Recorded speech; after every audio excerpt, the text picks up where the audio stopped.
Ladies, gentlemen, and everyone in that wonderful technicolor rainbow in between, welcome back to our coverage of the AEL. I'm What's Birdie, and joining me tonight, as per usual, is Quacks over to my other side. How you doing tonight, Quacks? Really good. And I think that we have a really exciting matchup here in week 2. These are two teams.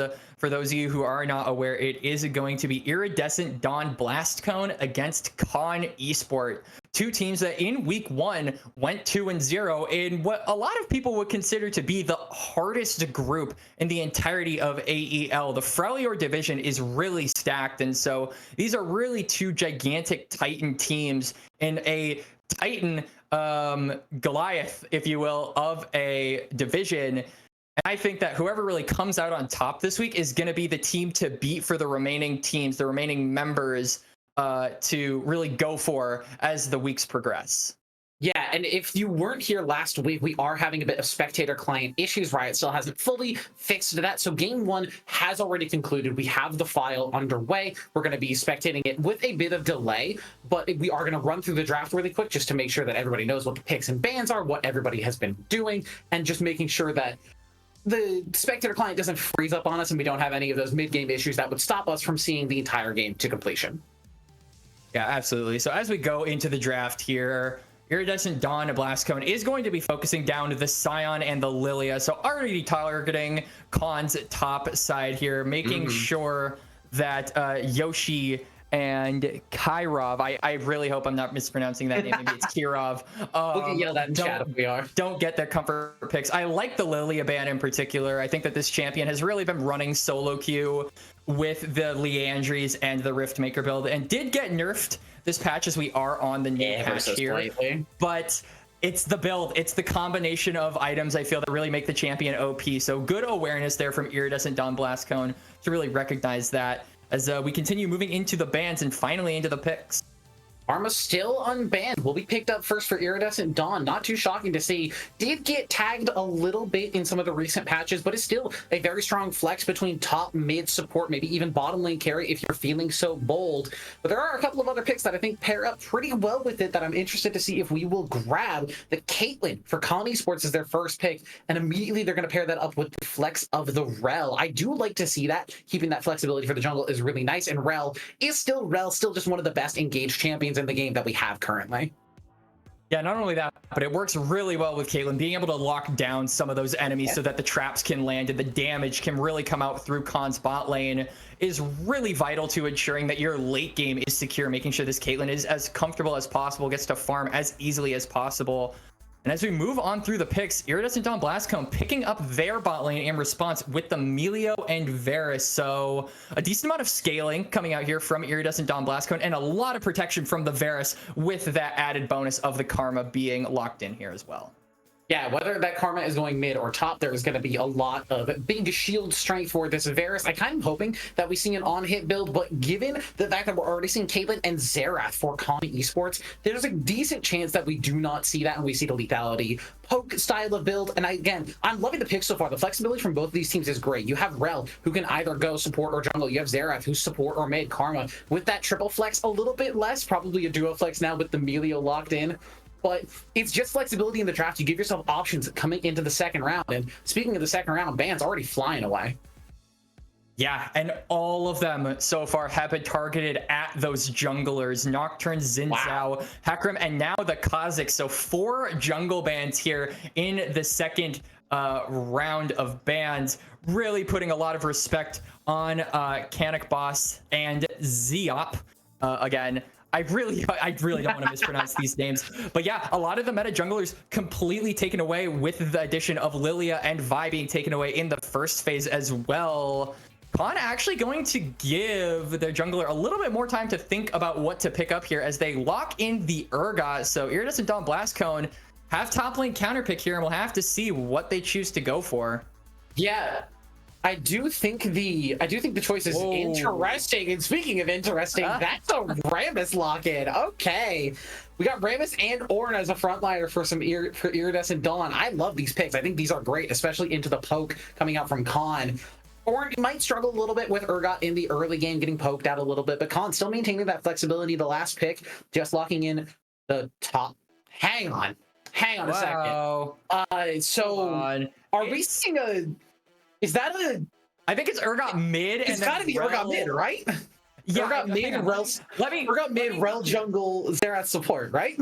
Yes, let me cook here. I think you're correct. I think it's probably Fiora top, Urgot mid, Rel jungle, Xerath, Caitlyn bot lane. I think that's what Connor going for. So they threw us for a loop, Brittany. You were talking about flexibility. They almost got us for a moment. Yeah, flexibility across the board. We do have some predictions to talk about here across the board. A lot of people tuning in to figure out this matchup of Titans so far early on into the season. And the predictions are pretty spicy. It seems pretty Iridescent Dawn favored, but looking across the board at some of our unique picked up picks, it could go either way.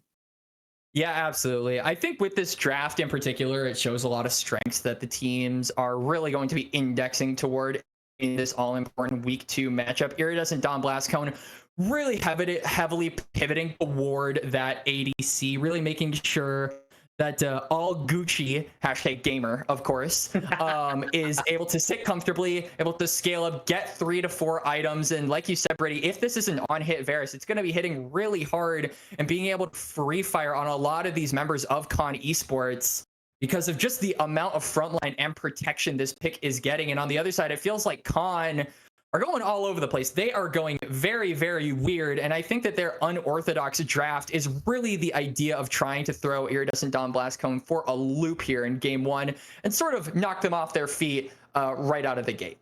Yeah, and as we start to load onto Summoner's Rift for Game 1, I just want to give a quick shout out to one of our sponsors tonight, Coachify.gg. Aegis Esports League of Legends is, in fact, sponsored by Coachify.gg for our Winter 2024 split. Coachify.gg provides tools for esports coaches to manage their teams and players while also finding new students. You can click on the panel located below the stream to check out their website for more information. Yep, absolutely. Thank you so much to Coachify. And as we load onto game number 1... this is an incredibly important matchup, I feel, for both teams. Such a difficult division, probably the group of death here in AEL, and 2 teams that came off of a spicy 2-0 week 1, looking to just ride the momentum of that week, carry themselves to another series win. Yeah, now, Quacks, I don't know if their name's known. I don't know if you're seeing what I'm seeing. We got thrown for a loop twice over, actually, and that is an Urgot jungle. Wow. Immediately off the cuff is going to get poked out a bit by Nuffy. Xiao getting a little bit of autos in there. Doesn't want to start up that taunt for level 1. Not the best start for the Rammus, but it is just going to be a health bar win and a ward thrown down for Iridescent Dawn Blastcone. It's a start already. The Karma getting some good poke in. Yeah, absolutely. But I think Kirov just going to heal up and sort of make sure that he's all good for this clear, which I have no idea about. I've never played Urgot jungle in my life, and you're speaking to a jungler here, so take my opinion with what you will. But crucially, Gia managing to get that early ward down so they will know that Kirov is starting on this blue side, being able to track this Urgot, potentially punish him early on here is very important to just making sure you can ride the early pressure that this Rammus is hoping to exert. Oh, we are actually seeing a little bit of a lane swap here. Level 1. Geetlo stepping happening in game 1, man? Geetlo stepping into the mid lane. I think they want to avoid the Ornn versus Fiora matchup where Fiora can try to just farm grass stacks off of him. So they're going to throw Nuffies up top lane to try and just poke that matchup down and just have Ornn survive the poke from the Xerath. It's a lot less bad for Ornn to be taking poke, whereas for Fiora, gonna be struggling just eating these karma keys throughout the laning phase. Yeah, I feel like especially with the lack of grasp coming out from Nuffies, the sustain is not going to be as strong in the laning phase, and you need that sustain against a champion like Fiora, who, like you said, Brady, is just going to constantly lay down fire, constantly punish you for stepping up here with those Qs coming out and those vitals being procced. So it is a worry that Iridescent Dawn Blastcone need to consider, as if this Fiora is simply allowed to farm and punish this Karma, that's a late game threat you are not going to want to deal with.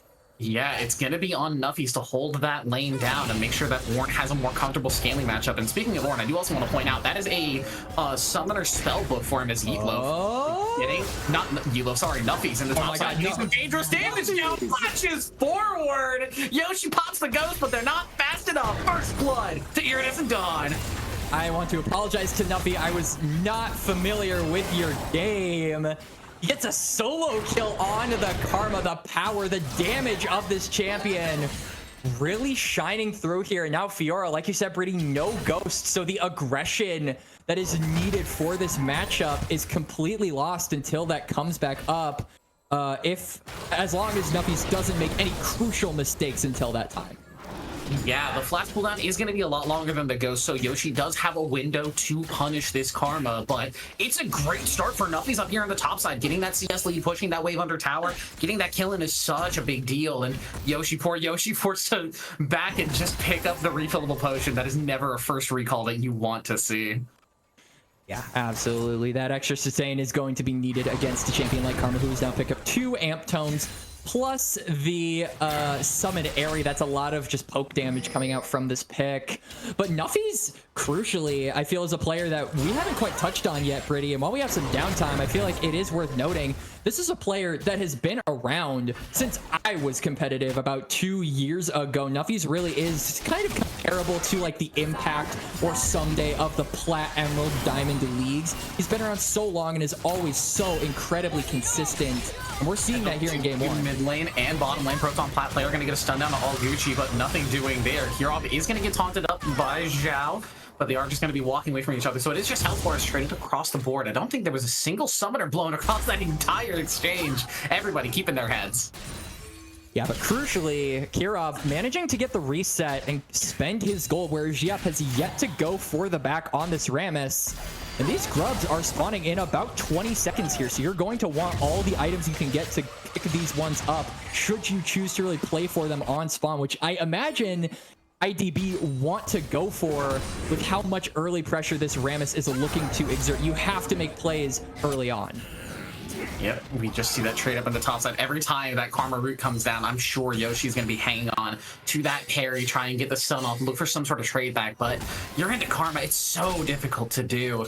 But with the extra pressure of Xiao not getting that first recall off, and with the push being in favor of Yoshi, it is going to be the first set of grubs in favor of Con Esports. We'll see if they can grab all 3, if they're just going to opt for 2 and walk away, as this is on vision, so they're fully aware that these are being taken. It just doesn't look like that Iridescent Dawn can do much about it currently. Yeah, I'm not sure if I'm fully supportive of them actually going for all 3. I feel like this stunts Kirov's ability to continue his full clear and continue to try and really beef himself up on the Urgot. But nonetheless, he is taking all 3, which does deny a decent amount of pressure, relieve some pressure rather, for Yoshi here in the top lane, making sure that Karma can't get a million billion plates with the buffs of the Touch of the Void. So yeah, it's more of a denial, I think, here for Con Esports rather than something for them. Yeah, they're happy to pick up 3, which means that in the future, Iridescent Dawn won't be able to pick up 6. And if they manage to find themselves with control later in the game, they can find 6 for themselves. Those first 3 Void Grubs really can tell you how exactly the early game is going to go and give you a little bit more safety. But I do also want to point out Yoshi and Unknown Lag swapping around again. Just really want to make PBS behind the scenes do some work, but you got a gank in the mid lane. Proton Plat player on the roam. Yeetlo does have that level 6, is going to get the dash away, but Yoshi has the Ghost on, going to burn the flash from Yeetlo. That was a level 6 Ornn with Ignite. I think there was a potential for a kill there without Yoshi having level 6, but Yeetlo taking the safe play and just going to flash away. He's going for it. Use the ulti here, call the Forge God. There's the taunt in. Yoshi is just going to get picked up. Yeetlo manages to charge in and find that last hit for himself. Yup, it was easy pickings there for the Rammus. Just roll in with the taunt. And they managed to pick themselves up a kill, but I don't think they're going to be able to transition that into a dragon. Yeetloaf was still low, so is going to still have to recall, so that Mountain Dragon remains untaken. And an objective that Iridescent Dawn Blastcone could use to further this game into their favor has yet to be taken as well. Yeah, and I wouldn't be shocked if we just saw Yeetlo run back top lane. They really want this Karma to be matching up versus the Fioras. They are going to swap up again, as we see Nuffies teleporting into the mid lane. Yeetlo's going to walk up top. I mean, I respect what they're doing. They really want to make sure Karma is in a comfortable match where she can get a lot of poke down, and that Ornn is just eating the pressure versus the Xerath. It's a battle of health bar versus mana, and I think overall Ornn is going to be happy taking that trade. Yeah, for sure. And I mean, making sure that Karma can get to that all-important spike with the item is, you know, crucial for the champion to succeed. Those Qs doing so much damage, but lots of damage in the bot lane as well. We're going to see another swap from both teams. I think we're just going to be seeing this swap back and forth between mid and top a lot. Iridescent Dawn really want to guarantee this matchup, but I think it's starting to hurt their farm a little bit. We're going to have to see how it comes up later in the game, but we have a gank in the bottom lane currently. All Gucci going to throw out that quiver. Nice crackdown denial. Proton flat player nowhere to go. All Gucci's going to find that kill. Nuffies in the meantime trading up in the top side. Yoshi not going to use that parry, but there was also the Xerath ulti being burned. Although we see now the dragon. Yeah, the dragon is started up here for Kiron and Unknown Lag. With the health bar advantage, there's not a lot of angles for Xiao to get into this pit. He's got that Powerball started, but there's just no vision, so it is going to be the Mountain Dragon taken for Con Esports. Yeah, this is definitely good for Con Esports to give them just a little bit more survivability and make sure that their laning phase is relieved of the pressure it has been bombarded with all game long, basically. It really feels like Nuffies and Giap in particular have really had the numbers of the Con Esports players. And so I think the Mountain, yeah, I think the Mountain Dragon will provide a little bit more protection against the constant bombardment we have been seeing here in game one. But yeah, it's also helping them with the scale. I can't get over these slumps. Unknown Lag is going to clear out that ward. He's just going to walk back mid again. They're just going to rotate one more time. They really want the Fiora to be able to bully this orb, but they're just not getting it. Oh, Yoshi actually on a ward here. Nice carry on that Powerball. They're going to stun up Zhao, but now the taunt comes through. Proton player with a huge engage. The crash down. Magnus are 1-2. Moch finally gets that disengage. The Call of Fortune finds a nice knock up on the 4. Big damage coming out of that one, but Zhao maybe just a little bit too low to find an engage. Going to get that Powerball. The taunt down. Yoshi has nowhere to go. Gets picked up. He finds that one kill, and now Proton player trying to engage onto the jungler, but doesn't have any friends around just yet. Gilo still healthy on this orb. Finally just walking forward. Powerball one more time. Zhao picks up Kiron, gets the shield from Nuffies, who's going to start to walk away, but they want to keep the play going. They want to keep the fight going. Proton Pat player still getting chunked down. A knockup from Yulov. It's a double kill for Xiao. Now they're looking for Showcast, who has rotated over, but without any front line and without health bars to speak of. It is just going to be the Grubs starting up for IEG. Taking a lot of damage. Yeah, Xiao's getting very, very low. So is Moch. The health bars are getting fairly low. They don't have a lot of healing. The smite comes through for that one. They're going to deny the 6 at the very least. There's the right of the arcane. There's the headshot as well. Nuffies with a nice tanky, but Unknown Lag snipes out the enemy support. And they denied 1 grub, so there won't be 6, but it looks like there's a potential 5 sitting and waiting for Con Esports on these recalls. Oh, Unknown Lag finds the stun, finds the damage. Nuffies gets picked up. Yeah, good there. Unknown Lag managing to get himself 2 kills on the Xerath, the pick that has been struggling, it feels, in this game so far. Really struggling to deal with the constant swaps and not really being able to bully out any of the lane opponents that it has faced. But now 2 kills in, going for the reset, going to pick up some more items. And now it is going to be Con picking up the last of the grubs. Really, how important are these grubs? You haven't gotten a plate yet, and those are dropping in 3 minutes. So it feels like this buff, while good for Con, is not there, is not going to be used to the fullest in this game. Yeah, I don't know. I don't think it's bad to pick up, as they will have really nice siege and poke later in the game. That combo of Caitlyn Xerath really are good at sieging down a lane, but for now, they've been doing so much swapping in their solo lanes between Unknown Lag and Yoshi, just trying to get that premier matchup against Yulov and Nuffies, but they just haven't managed to find a lot of tower damage in the interim. So for now, it's just going to be... We're going to have to see how much value these Void Grubs actually get, as I believe we've just lost Quax on the broadcast. He's going to be, I'm hoping, back soon. He's been having some internet issues recently. We'll have to see if he can come back at any current time, but for now, it is just going to be solo. See how long I can last on this one. But for now, just a little bit of chill time here. We've got about 2,500 gold lead in favor of Iridescent Blastcone. I don't know how I feel about Yulov picking up the Cane of Brooklyn first. I know they really wanted this matchup versus the Xerath, just trying to sustain through the poke, but I wonder if just sitting on the not the Spirit Visage, the Spectre's Cowl, and just tanking up some sustain through that might have been the better choice, and pick up something like a Bombies to get some wave clear, maybe a Bramble Vest to match up better versus the Fiora, just something like that. But the Candy program is completed, and Evo sitting 2-0-2, fairly comfortable on this Ornn pick currently. And now with the plated steel caps in inventory, he'll be feeling a lot better versus Yoshi as well if they manage to find those matchups. And with completed items like Nuffy's having that Malignance now finally, these matchups are only going to start to get better and better for Iridescent Dawn. Next objective coming through in just about a half a minute's time. That Ocean Dragon is going to be spawning up. I'm sure Con Esports want to start stacking these dragons and look for something like an Infernal, like a Hextech Soul, pick up one of these really high value picks. And we'll have to see if Iridescent Dawn can try and make some sort of contest happen. Nuffy's has the teleport in just a couple of seconds, and Meatloaf has his teleport now. Happy to wave clear through mid lane, but clearing against Xerath does not feel great. Never falter. Yoshi just poor Yoshi just tanking damage, only sitting on that Tiamat currently 0-3-0. Has not managed to have the impact that they want on this Fiora pick. A nice parry on that Mantra Q, so we'll manage to maintain some health bar and not die versus this Karma. But now with no teleport, only the Ghost are going to be forced to recall. Most likely we'll start walking down to this dragon, but I think it's just too little too late. It's fully on vision, but there's just no pressure coming through from Con Esports. They're going to have to give this one up. And with the smite down, Shao picks up that dragon for free, and we'll see what kind of soul we're going to be sitting on. It's not one of the highest impact souls. It is the Chemtech soul. I do appreciate what the plants do and all the nice changes to the Rift itself, but in terms of actual value on the soul completion, it's not the highest. Though I will say, this Iridescent Dawn team might actually really appreciate the extra tenacity and damage and shield value that it gives, as Yoshi is going to get exhausted. Meatloaf popping that Call of the Forge God. Gonna get some extra damage down onto Yoshi. Taking plenty of damage. There comes the root, the Mantra Q from Nuffy's. Evo just trying to get these last autos down. Bucks him over the head. Picks up the kill.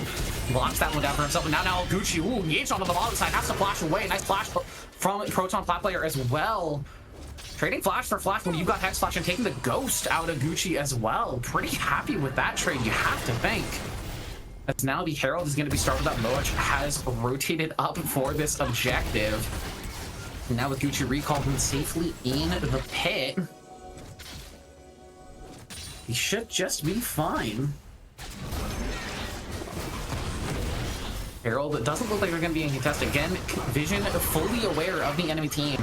They will be Con will be fully aware that they will be picked up, but it looks like they're just going to try and trade it for the tower on the bottom side. No plates to speak of, as it is past that 14-minute mark, but Caitlyn pretty happy to just start sniping down some towers here, as it's getting very low with that Touch of the Void.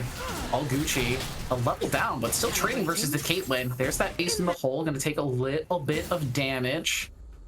She does have that red buff, though, with the Blade of the Ruin King. He should just be able to sustain up and survive some of this Caitlyn poke. It just depends on how soon his Melia will come back to him. Now the game quiets down again. We haven't had a really big explosive fight happening just yet. Still kill score 7-2 in favor of Iridescent Dawn. Still about 2,000 gold, a little bit less in their favor, as the teams have just been farming fairly comfortably now. Yoshi, despite the awful matchup that he's been forced into, has managed to keep himself in parity with Nuffy's on this Karma, just about 30-ish CS down. So not super awful for him. Looking to try and get close to that Ravenous Hydra so he can start sustaining through this poke, but it looks like they are going to do a full-on lane swap here, as they've got Zokiaz and Proton Plat player here to match up versus this Karma. Get the player out of that awful matchup. And while we wait for Quacks to come back, as this tower goes down, we're going to get this dive in, as Shao is going to look for the taunt on to Yoshi. The nasty boots are going to be good for him. A nice parry, but it's just not nice enough. A good stun, but they should be able to donate this kill over to All Gucci. Nuffy walks away. Hang on, right of the arcane. Nuffy's doesn't manage to dodge out the shots. It's so low. Kirov finds the snipe with the death from afar. Now Unknown Lag getting engaged on. Nice cancel from Proton Plat player. Pulls him away from that Call of the Forge God. The Ignite is down, but I think it's Ornn. He's just gonna walk away. And with those kills finishing up, we are going to try and take a quick pause here while I get another caster in for myself. Apologies for the delay again. Quax's internet not treating him the nicest night. We'll try and get him in for game 2, but we are going to have a quick break while we get a substitute caster in for this game. Don't go anywhere.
are back. Apologies for the delay. Quax's internet had a little bit of a boom, but we do have a nice E-sub here for us for this game one. We've got Flay, one of our LoL directors. How you doing tonight, Flay? Well, I never knew I'd believe getting promoted from the staff help channel to the wonders of Rift. I get to watch the people I deny live and this wonderful game performance here between ID, Blastcone, and Con Esports. You know, we're midway in the game here. What to Brittany? I mean, kind of right now, it looks like, for the most part, you know, ID's taking a bit of an early lead. What's kind of a general state of the game here as I'm catching up in the 18th minute? Well, so far, we've had a lot of lane swaps going on with Nuffies and Meatloaf really trying to get a favorable matchup versus this Fiora and the Xerath, really trying to make sure that the Ornn is matching up versus the Xerath. He's already got that Kanik Rooker completed, and as you can see, the Fiora already feeling a lot of the punishment this game at 0-5-0. Just finished that first item. So we'll have to see if they can get more active on to the map. But so far, it has been IDB with a, we'll call it a comfortable lead at just about 1,000 gold throughout a lot of this early game and making a lot of good plays across the map. But it has been some decent responses from Con Esports. They're definitely not out of the game yet. Yeah, it's good to hear. I'm not surprised there's IDB team. A lot of experience here. I mean, we have a top set of Nuffies, Zhao, PP, and Yeet, as well as all Gucci in the bot lane. It's not really surprising they're doing particularly well here. You know, if a dragon can help in 10 seconds here, I wouldn't be surprised here with the vision control from blue side here. We're already having the rivers right here. They're gonna try to go for a blue here, unless they decide to go unknown right now. But looks like they're gonna pull away.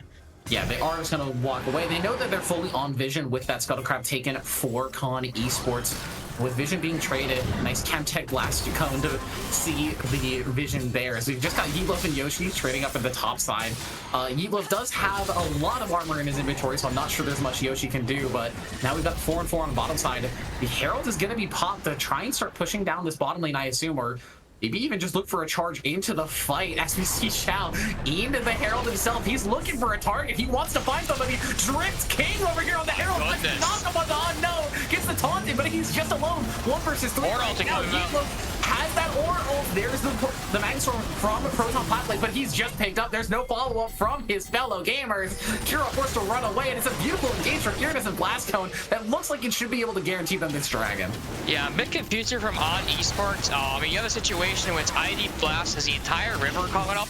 Basically, the entire control of the river. You have Ornn here at the top side of the jungle. You know, yes, he's into Fiora, but Fiora's 0-5, only has 1 completed item. Can't really do anything against Ornn. Ornn with the magic spells with a TP there. Oh, wait a minute.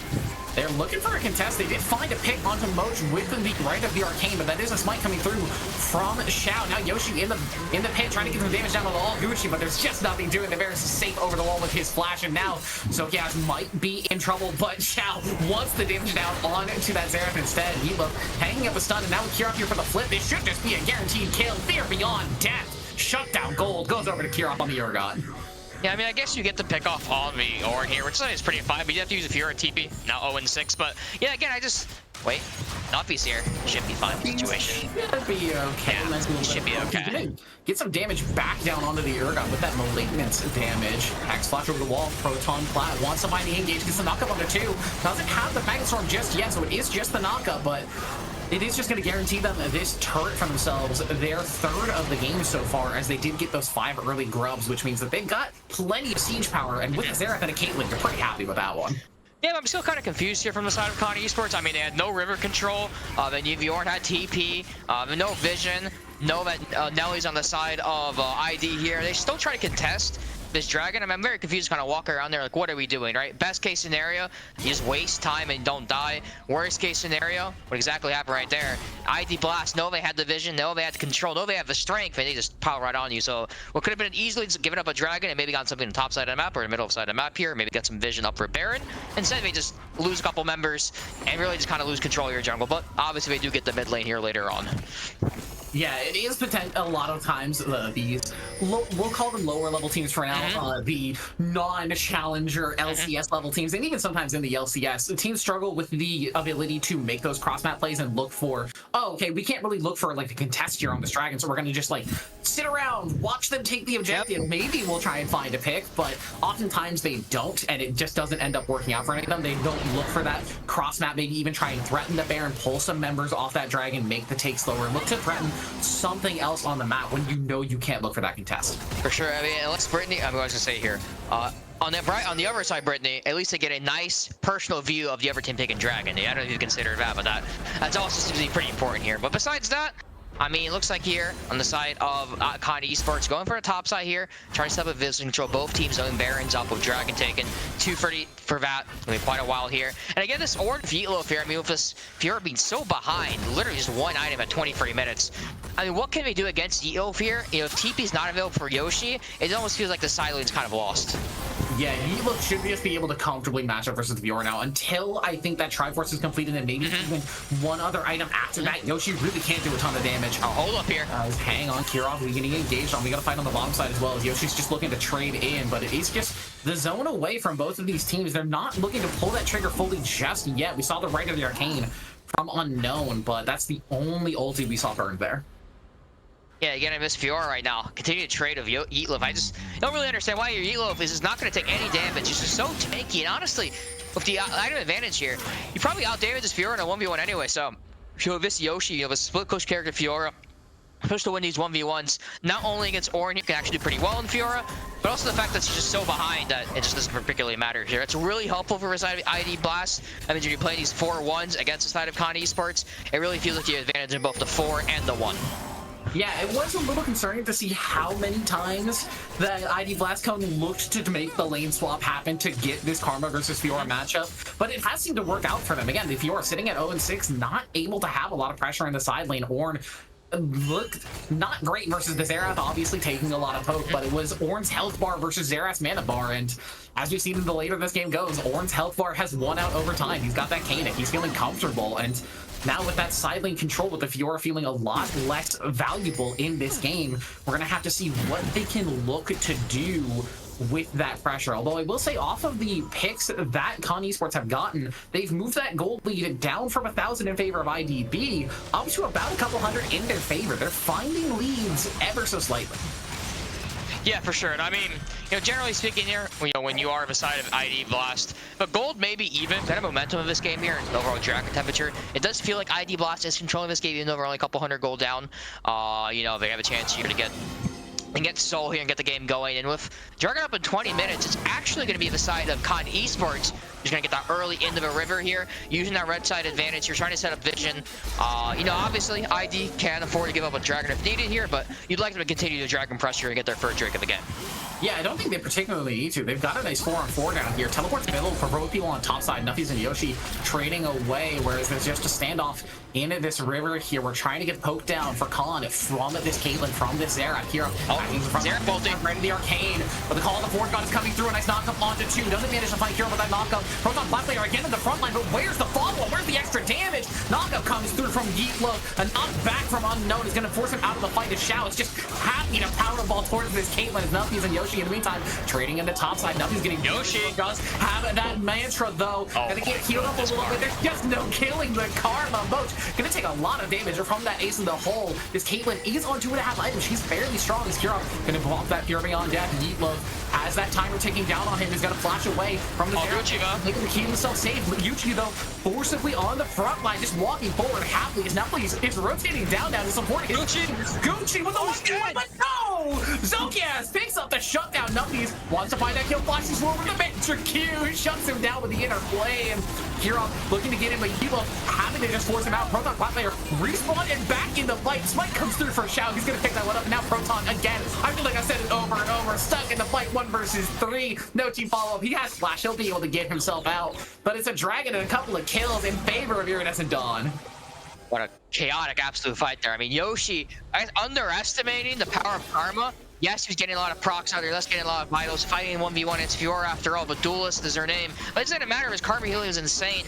Does pick up a couple towers on top side here, which does help. The split push is working, but then, you know, what could you imagine if all Gucci's able to live there, actually? How what a huge fight it would be for Con Esports. The fact that he died, though, and I believe that shutdown did go on Caitlyn, if I'm correct. Yeah. That is going to be huge here from the side of Con Esports here, but, you know, besides that slight blunder from all of Gucci, maybe a little too aggressive, not respecting the Xerath damage. You know, if that wasn't the case, he was almost... Yoshi. take the damage down on the Yeetlo. If he's got that Triforce completed, the Ornn is now potentially in threat range, but nice positioning to keep that Grand Duo away from him. The true damage is there, though. Yoshi now under tower. Nice parry on the clap. Yoshi finds the solo. He will probably die here to Zhao, unfortunately, unless he can manage to find himself. He's got those dashes. He's got some healing, but Zhao has the follow-up with the soaring slam, and a great find from Yoshi to find that solo kill in the side lane. Nicely done from him. 100%. Like you said before here, Brittany, you know, until you have that Triforce, you know, if you feel pretty useless, these vitals aren't really proccing, you get the Triforce. I have a pretty good fight here against Karma, gets a lot of towers. Oh, Dark, is he gonna be okay here? Maybe. Shao finds the taunt on the Kira, but he's got a lot of tenacity. He's fine to walk away from that play. The chains of corruption are down. Showcase is gonna take a ton of damage. Under leg also gets hit by those chains, but no follow-up. The Caitlyn does have a little bit of life steal in that Doran's blade and in the runes, but he's just health bars traded across the board. No kills going over. Yeah, I mean, again, yeah, just stayed early for Fiora here. Great job. You know, once you have the Triforce, aggressive understanding, if you can hit those vitals, and you gotta play Fiora to lose a competent level, you can't kill this Ornn here once you get that Triforce, even though you're super behind. And now all of a sudden the match just changes, right? Now if it's 4-1 versus 4-1, it doesn't feel as great for the side of the ID. Knowing the fact this Fiora can solo the Ornn here kind of opens up the potential, forces the side of ID be a little more proactive in these 4-4 instead of dancing as early. But still, if you're ID, you're feeling pretty good right now. In 2 minutes, Soul could be yours here. You know, generally, while yes, Baron has not been taken, both teams have relatively decent vision. You have enough vision, you're perfectly fine here. You know, if you're of a side of ID, generally Varus particularly well.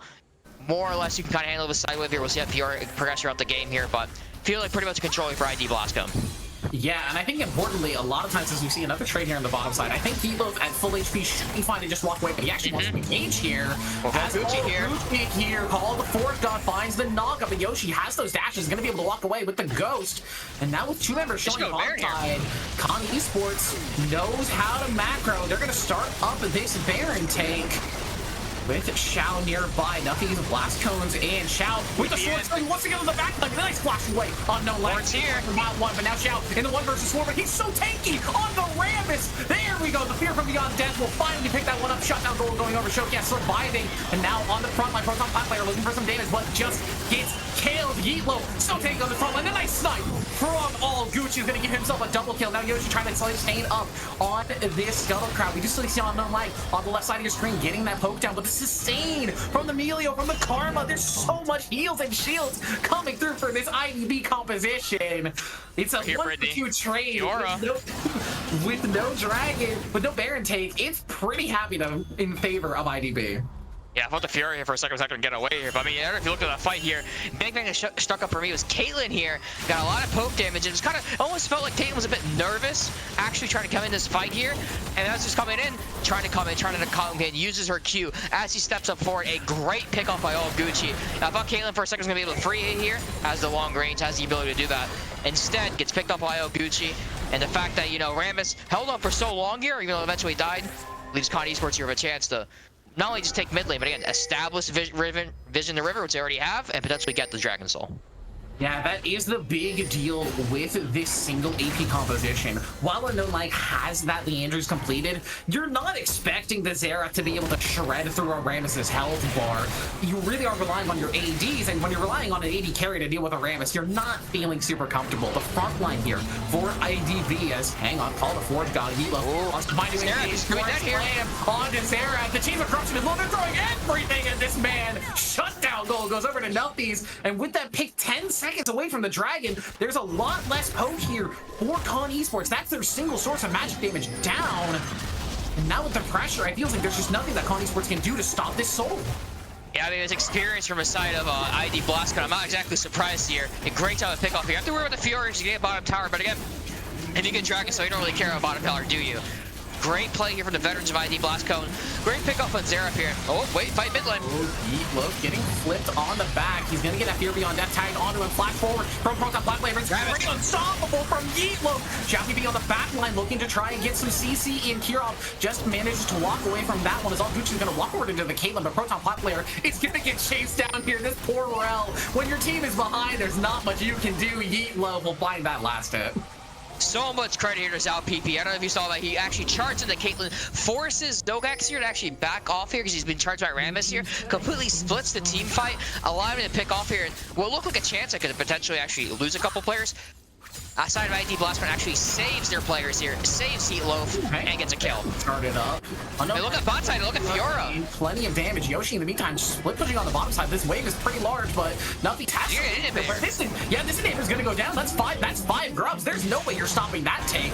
And with the Baron being stopped away, hang on. Yoshi wants to take this fight. Nuffies with some great positioning. He's going to deny that last vital. Look for the root. Does find the mantra root. Do they have enough damage to actually finish off the Fiora? She has the sustain. She's getting the vitals in, but no, Nuffies will find that kill. But it's in kill traded for the inhib. That's very worth it. You're in the shoes of Yoshi. I mean, yeah, this Purist. I mean, he may be 1-8. Oh, wait a minute here. Unknown Lang, he should be dead here. He should be dead here. Unknown Lang, the super mega fire kick as well. Looking for some burst on the Moch, but it's just not enough damage. They'll donate the kill over all Gucci. His 7th of the game, 7-1-3. Great job there for ID Blastcone here, giving to the Gucci. But yeah, I mean, this Yoshi, he may be 1-8. It may feel like at times just kind of running it, but the pressure that Fiora provides in the side lane, now that she has her actually has free items, ID Blastcone has to respect it here when he go for these more team-oriented plays. Yeah, now they're going to look for the Baron. There's no vision in the pit. Kirov is going to have to try and find his way in here blind. He will be spotted on that ward, clear that one out. But the Storm Slam over for Shao PP. They're just going to try and kill the enemy jungler. This is a Rammus, though. He's got that Steris. He's feeling fairly tanky, just not tanky enough. All Gucci finds the 750 shutdown gold. A nice bag of gold in his pocket. But in the meantime, Yoshi understands that with this Baron going down, he's just going to teleport bottom lane. He's playing the Fiora game. He does not care. Yeah, I mean, the pure share of the Fury here. I mean, what can, I mean, realistically, I guess you do get potentially pressure on the actual inhib towers here, but nothing has recalled. Gonna slow that one down. The Baron is down to 2k. There's no chance for a steal. Shao PP will just be able to smite this one out. And now with the recalls coming through, Yoshi won't be able to find any more value on that bottom side. Oh, wait a minute. Shao PP. Wait a minute. There's the cleanse from Zokias. He's gonna be able to get out of there. Here's the right of the arcane looking for some damage down to all Gucci. It's so much damage. The headshot. It's the hole comes through. Shao PP gives his life for Yoshi. Get out. Yoshi does not want to let his jungler die in vain. Shao PP went down for nothing. All of Gucci gets picked up, and now with this extra push throughout the lane, there might be a chance for Con Esports, despite being down a Baron, to find some extra damage. Yeah, I was actually about to say here before this fight happened, I'm not a big fan of the Fiora TP down bottom. Don't realistically know what Yoshi could get there. Wait a minute, Ornn ulti coming in. Zook should be dead here. Yes, he's gonna get knocked up. Nuffy should have the damage. Yes, sir. At proc.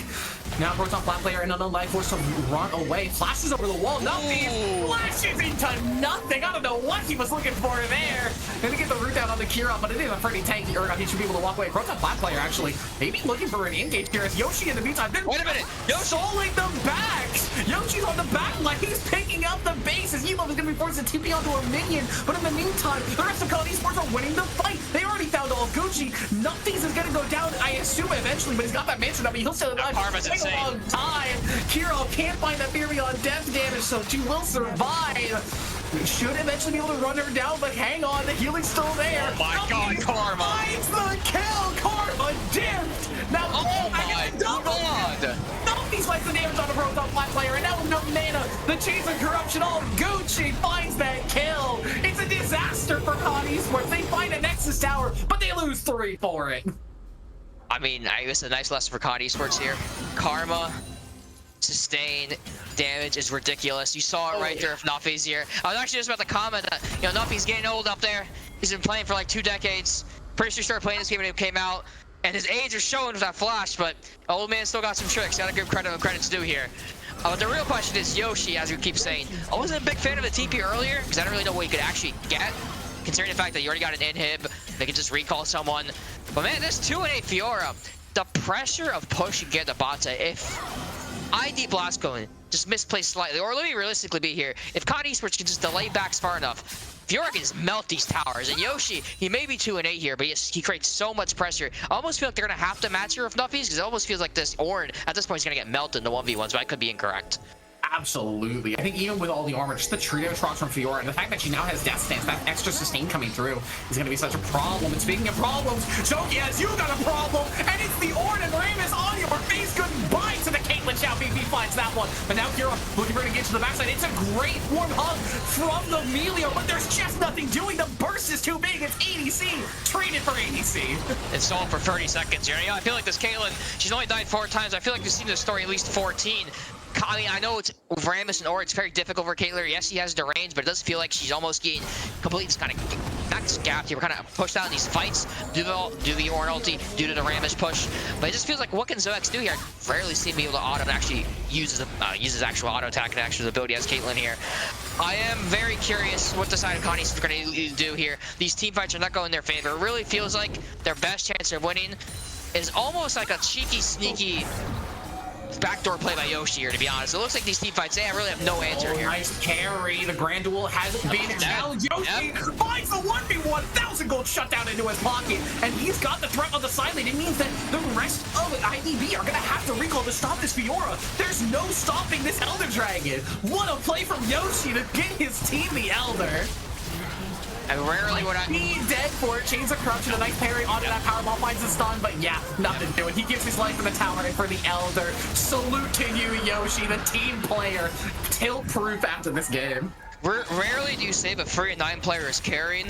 And it really isn't as if he himself is carrying, but with the role that he fills and the way that Con Esports are playing that role is really the only chance to win this game here, even though the fact that, you know, ID Blastcone has the soul here. I mean, excuse me, has a soul here, has a general momentum of the game, but it doesn't really matter, right? Because this Fiora, if he's left alone, they try to match with Nuffies here, I gotta underestimate that damage. This damage is ridiculous here for Yoshi. He has Hullbreaker, he has all this split pushing damage, and it's just, you may only have free kills, but again, if you leave it on a 1v1 and you're in a teamfight situation, you either A, have to give up the objective, like they did in Soul, or B, just give up the base, right? And it's just the power to Fiora here, even though he's 3-9.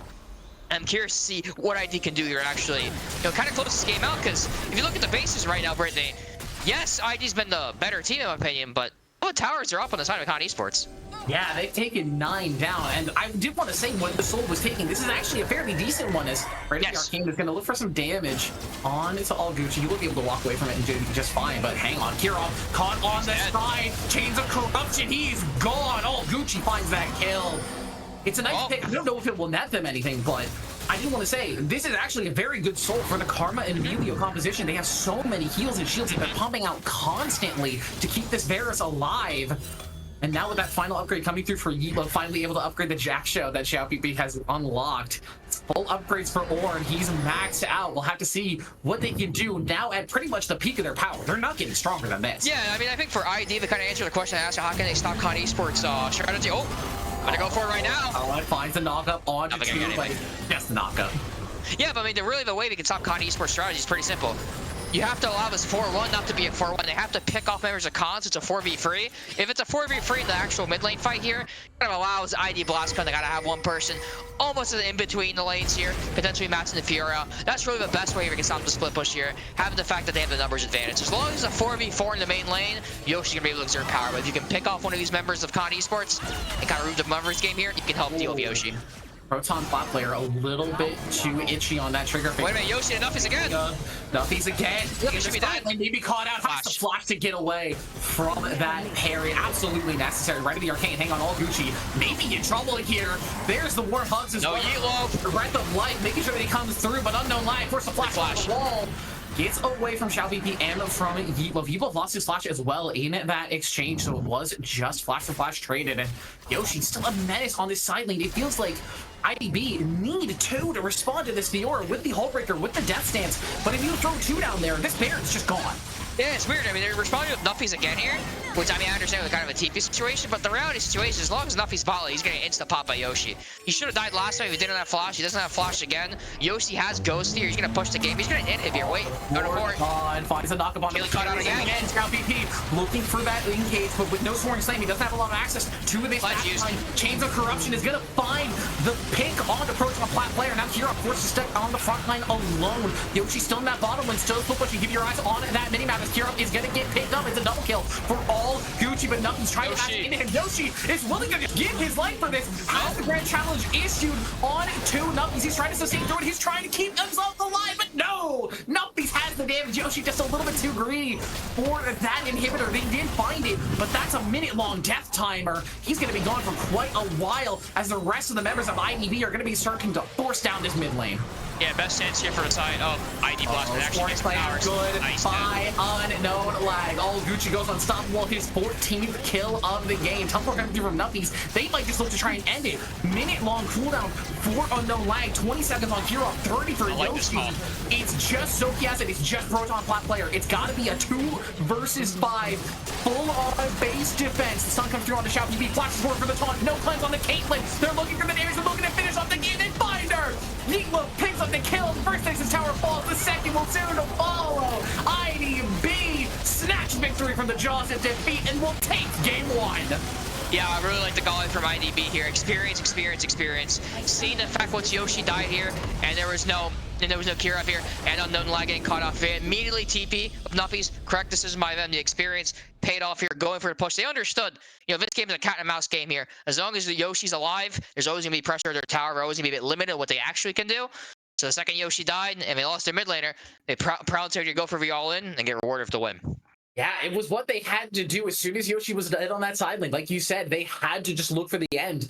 It got to late enough in the game that those death timers were just far too long. You can't trade your life for that in him anymore. If it's 10, 15 minutes ago, maybe you can make that play. Maybe if you have teleport, but that's a minute-long death timer. Your team has to defend 4 versus 5 when they're already getting kind of dunked on in the 4 versus 4. It just felt like maybe a ever so slight macro mistake there for Khan at just the finish line.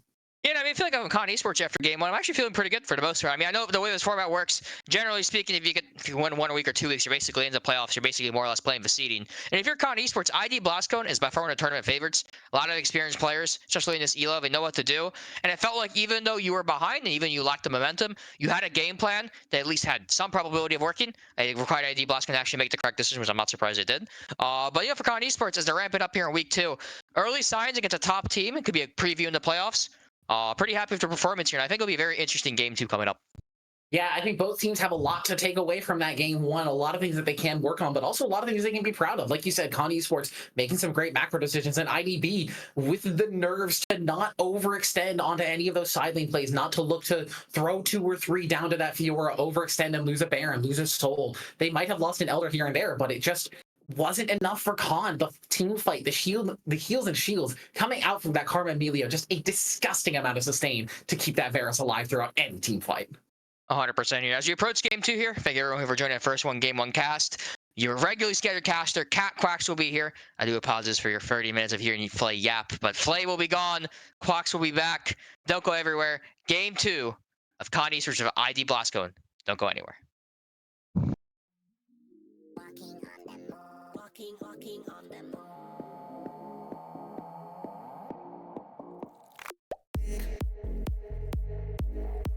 One moment to escape.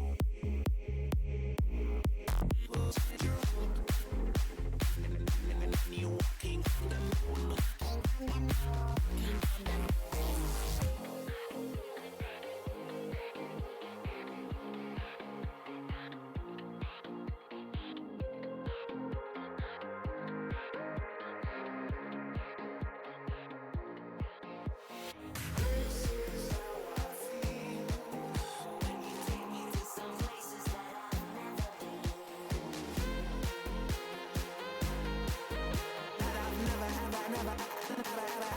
Never been.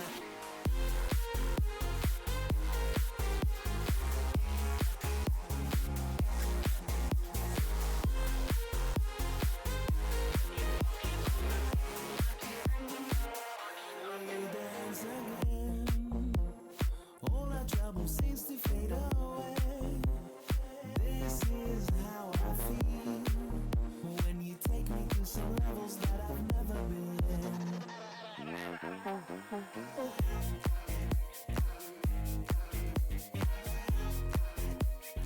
All our trouble seems to fade away.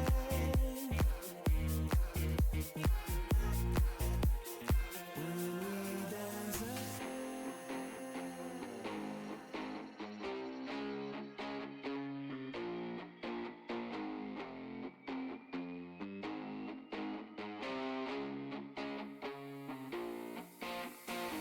This is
We are back. Quax has moved to a much more secure location, so we have him full for games 2 and the potential game 3. We'll have to see how this game 2 goes. Quax, I hope you caught at least a little bit of that banger game 1 between IDB and Con Esports. Oh, how could I not? I mean, that first game was an absolute back and forth slugfest between two teams. It really showcased the level of skill I think that has gone in this group in particular for the AEL. The margin for error feels so low, and I felt like that first game really was indicative sort of how high the caliber of play is supposed to be here, because all of these teams are incredibly close. That first game was incredibly close. It could have been anyone's game, and I would not be surprised here in game 2 if we see something similar, if we see similar drafts, similar play styles of just messy, constant scrapping and fighting for 40 minutes straight, because that is where the fun lies. So I'm looking forward to more fun games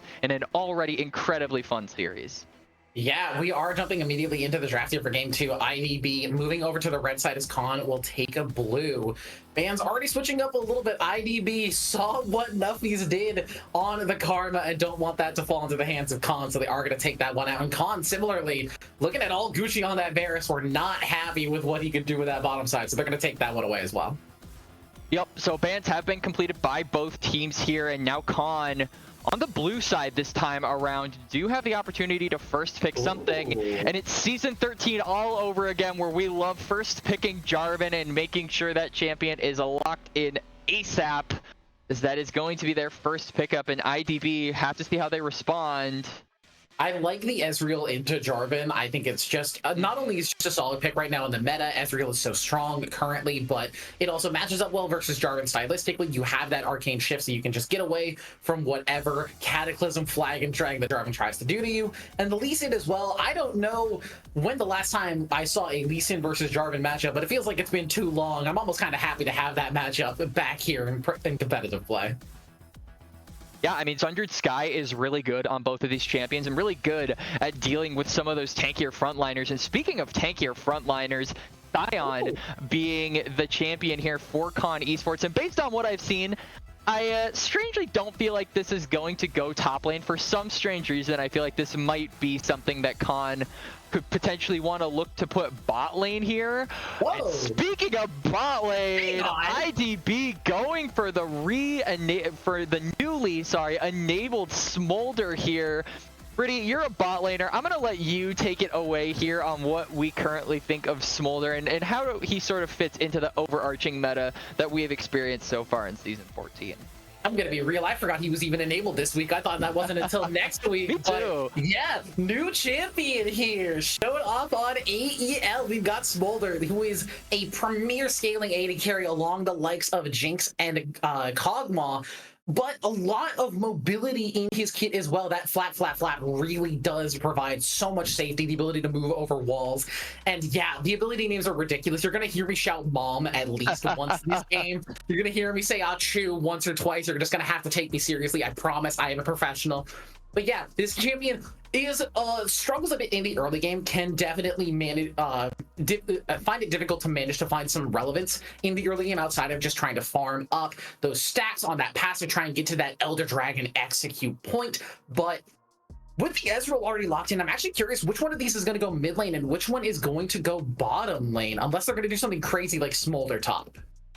I think that this is probably going to go into the realm of Smolder mid. I feel like Nuffies as a player is so used to playing some of these more unorthodox play styles and unorthodox champions that you wouldn't normally predict or expect from a top laner. Now a mid laner.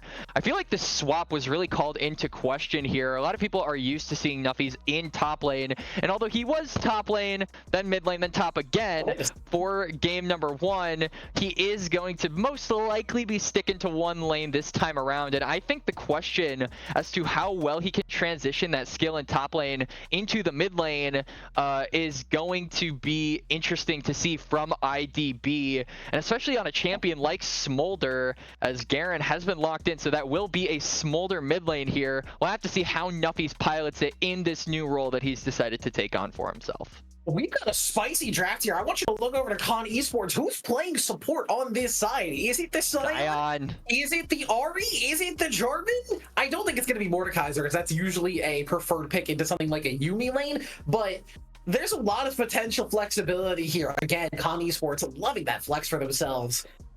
We're going to have to see how that works out for them.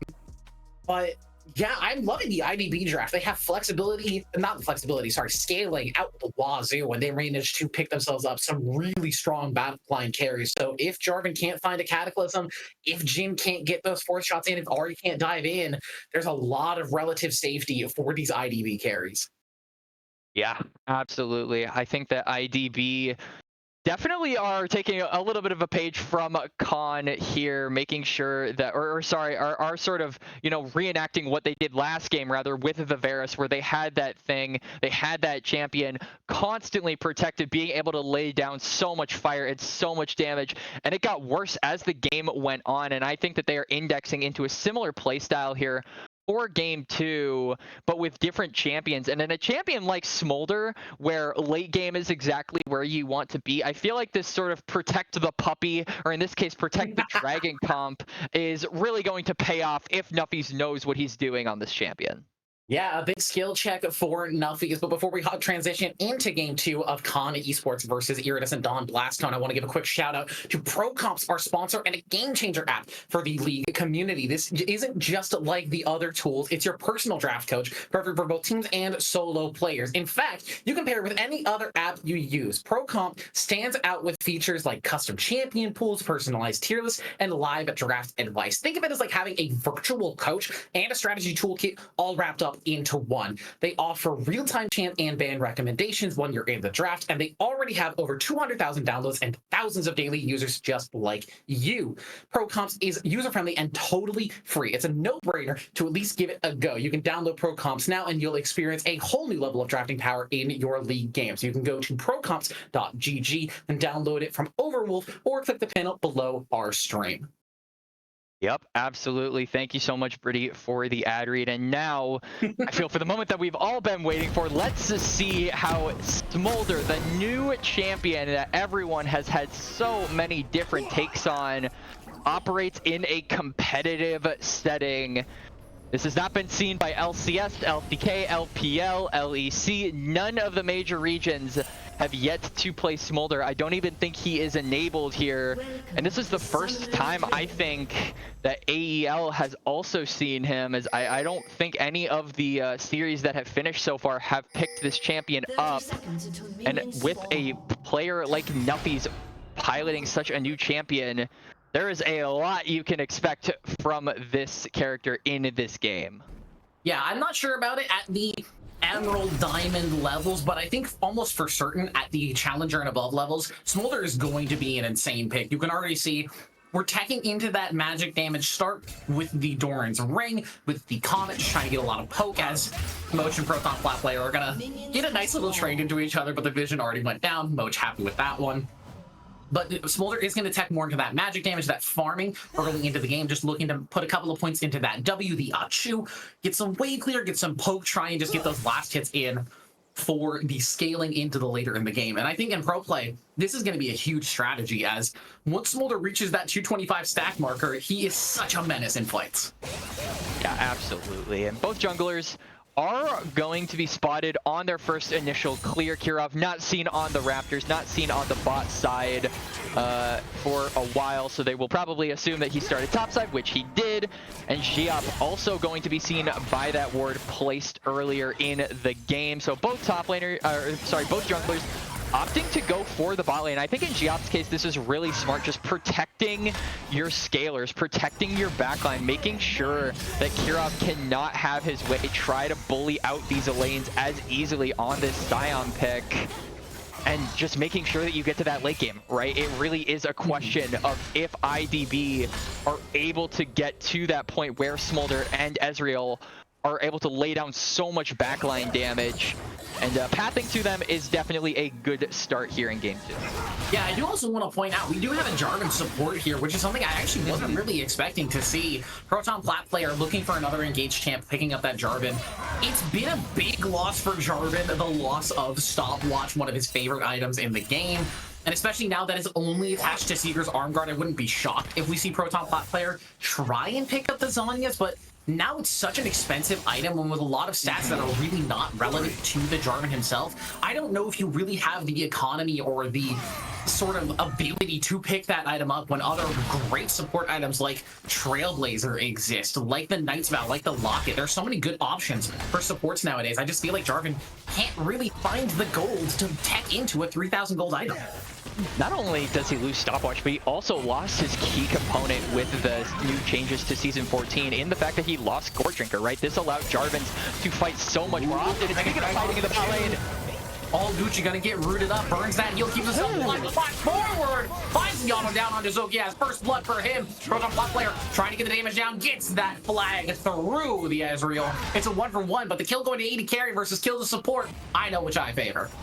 Yeah, IDB definitely coming out into that trade, but don't sleep on this Jarvan. Although we don't quite know, although we have been touching on how his items have affected him here in the new season, there is always the potential for Proton Plat player to maybe go for something a little bit more unorthodox, maybe something like a lethality build, full damage Jarvan support. I've seen it before, and trust me, as an ADC, you do not want to be going against something like that. Lethality Jarvan is lethality Jarvan, and it is dangerous if you overstep. Yeah, the only thing that makes me think he might not go for that is his choice of Aftershock and Rune Page. Very often with Jarvan, we see the Airy as a choice just to reapply that shield repeatedly with the flag that comes down, that Demacian standard doing a lot of work.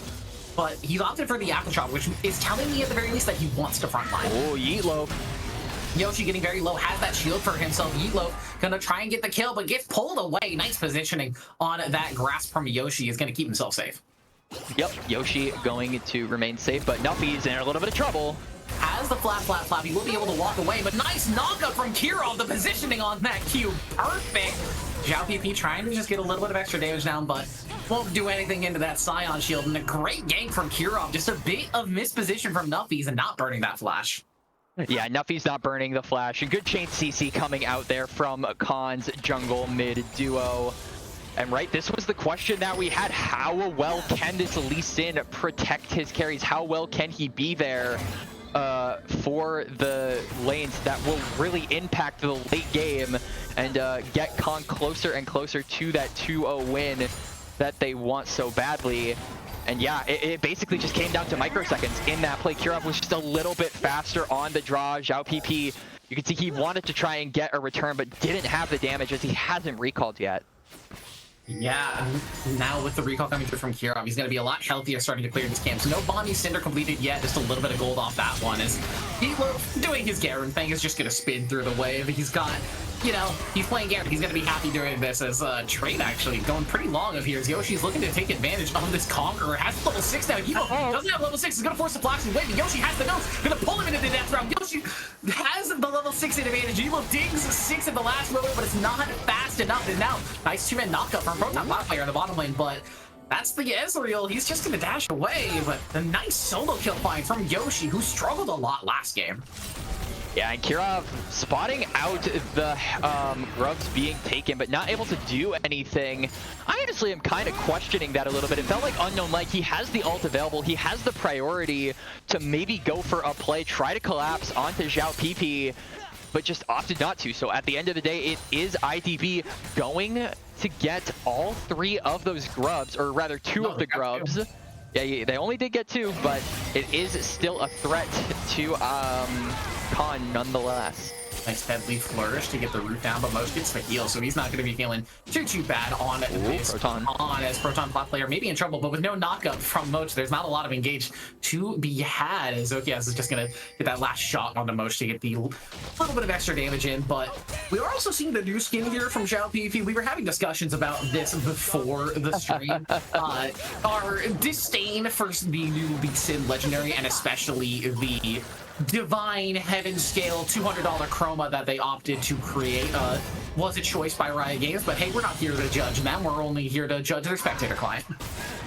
Yeah, absolutely. I mean, amen to that. I'm not even 21 and I'll drink to that. I'll just say that. But as the game continues, curiously enough, Zhao PP actually pathing toward the top side. His camps are up, but there is a dragon at the same time. And you can see the members of Khan are hovering around this objective, looking to push their lead further. The Zhao PP on this Lee Sin, I feel like, is going to have to make a choice on whether or not he wants to pivot his clear in order to try and protect his bot lane or contest this objective. Nice dash away. Proton plat player losing a lot of HP. Ezreal did get tagged a little bit with some nerfs over this patch, but still a very strong bottom laner, especially if you are proficient landing those mystic shots and getting those arcane shifts away from danger.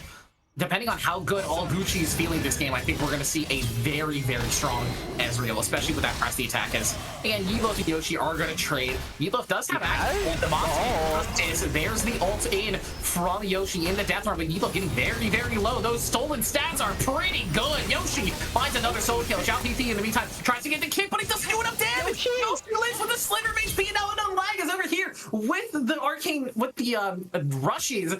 I don't remember the name of that ability. That's a shame for me as a play-by-play, but Ari ult not doing enough damage. Zhao PP will live, but Yoshi survives with a sliver of HP thanks to the stats stolen from the Garen.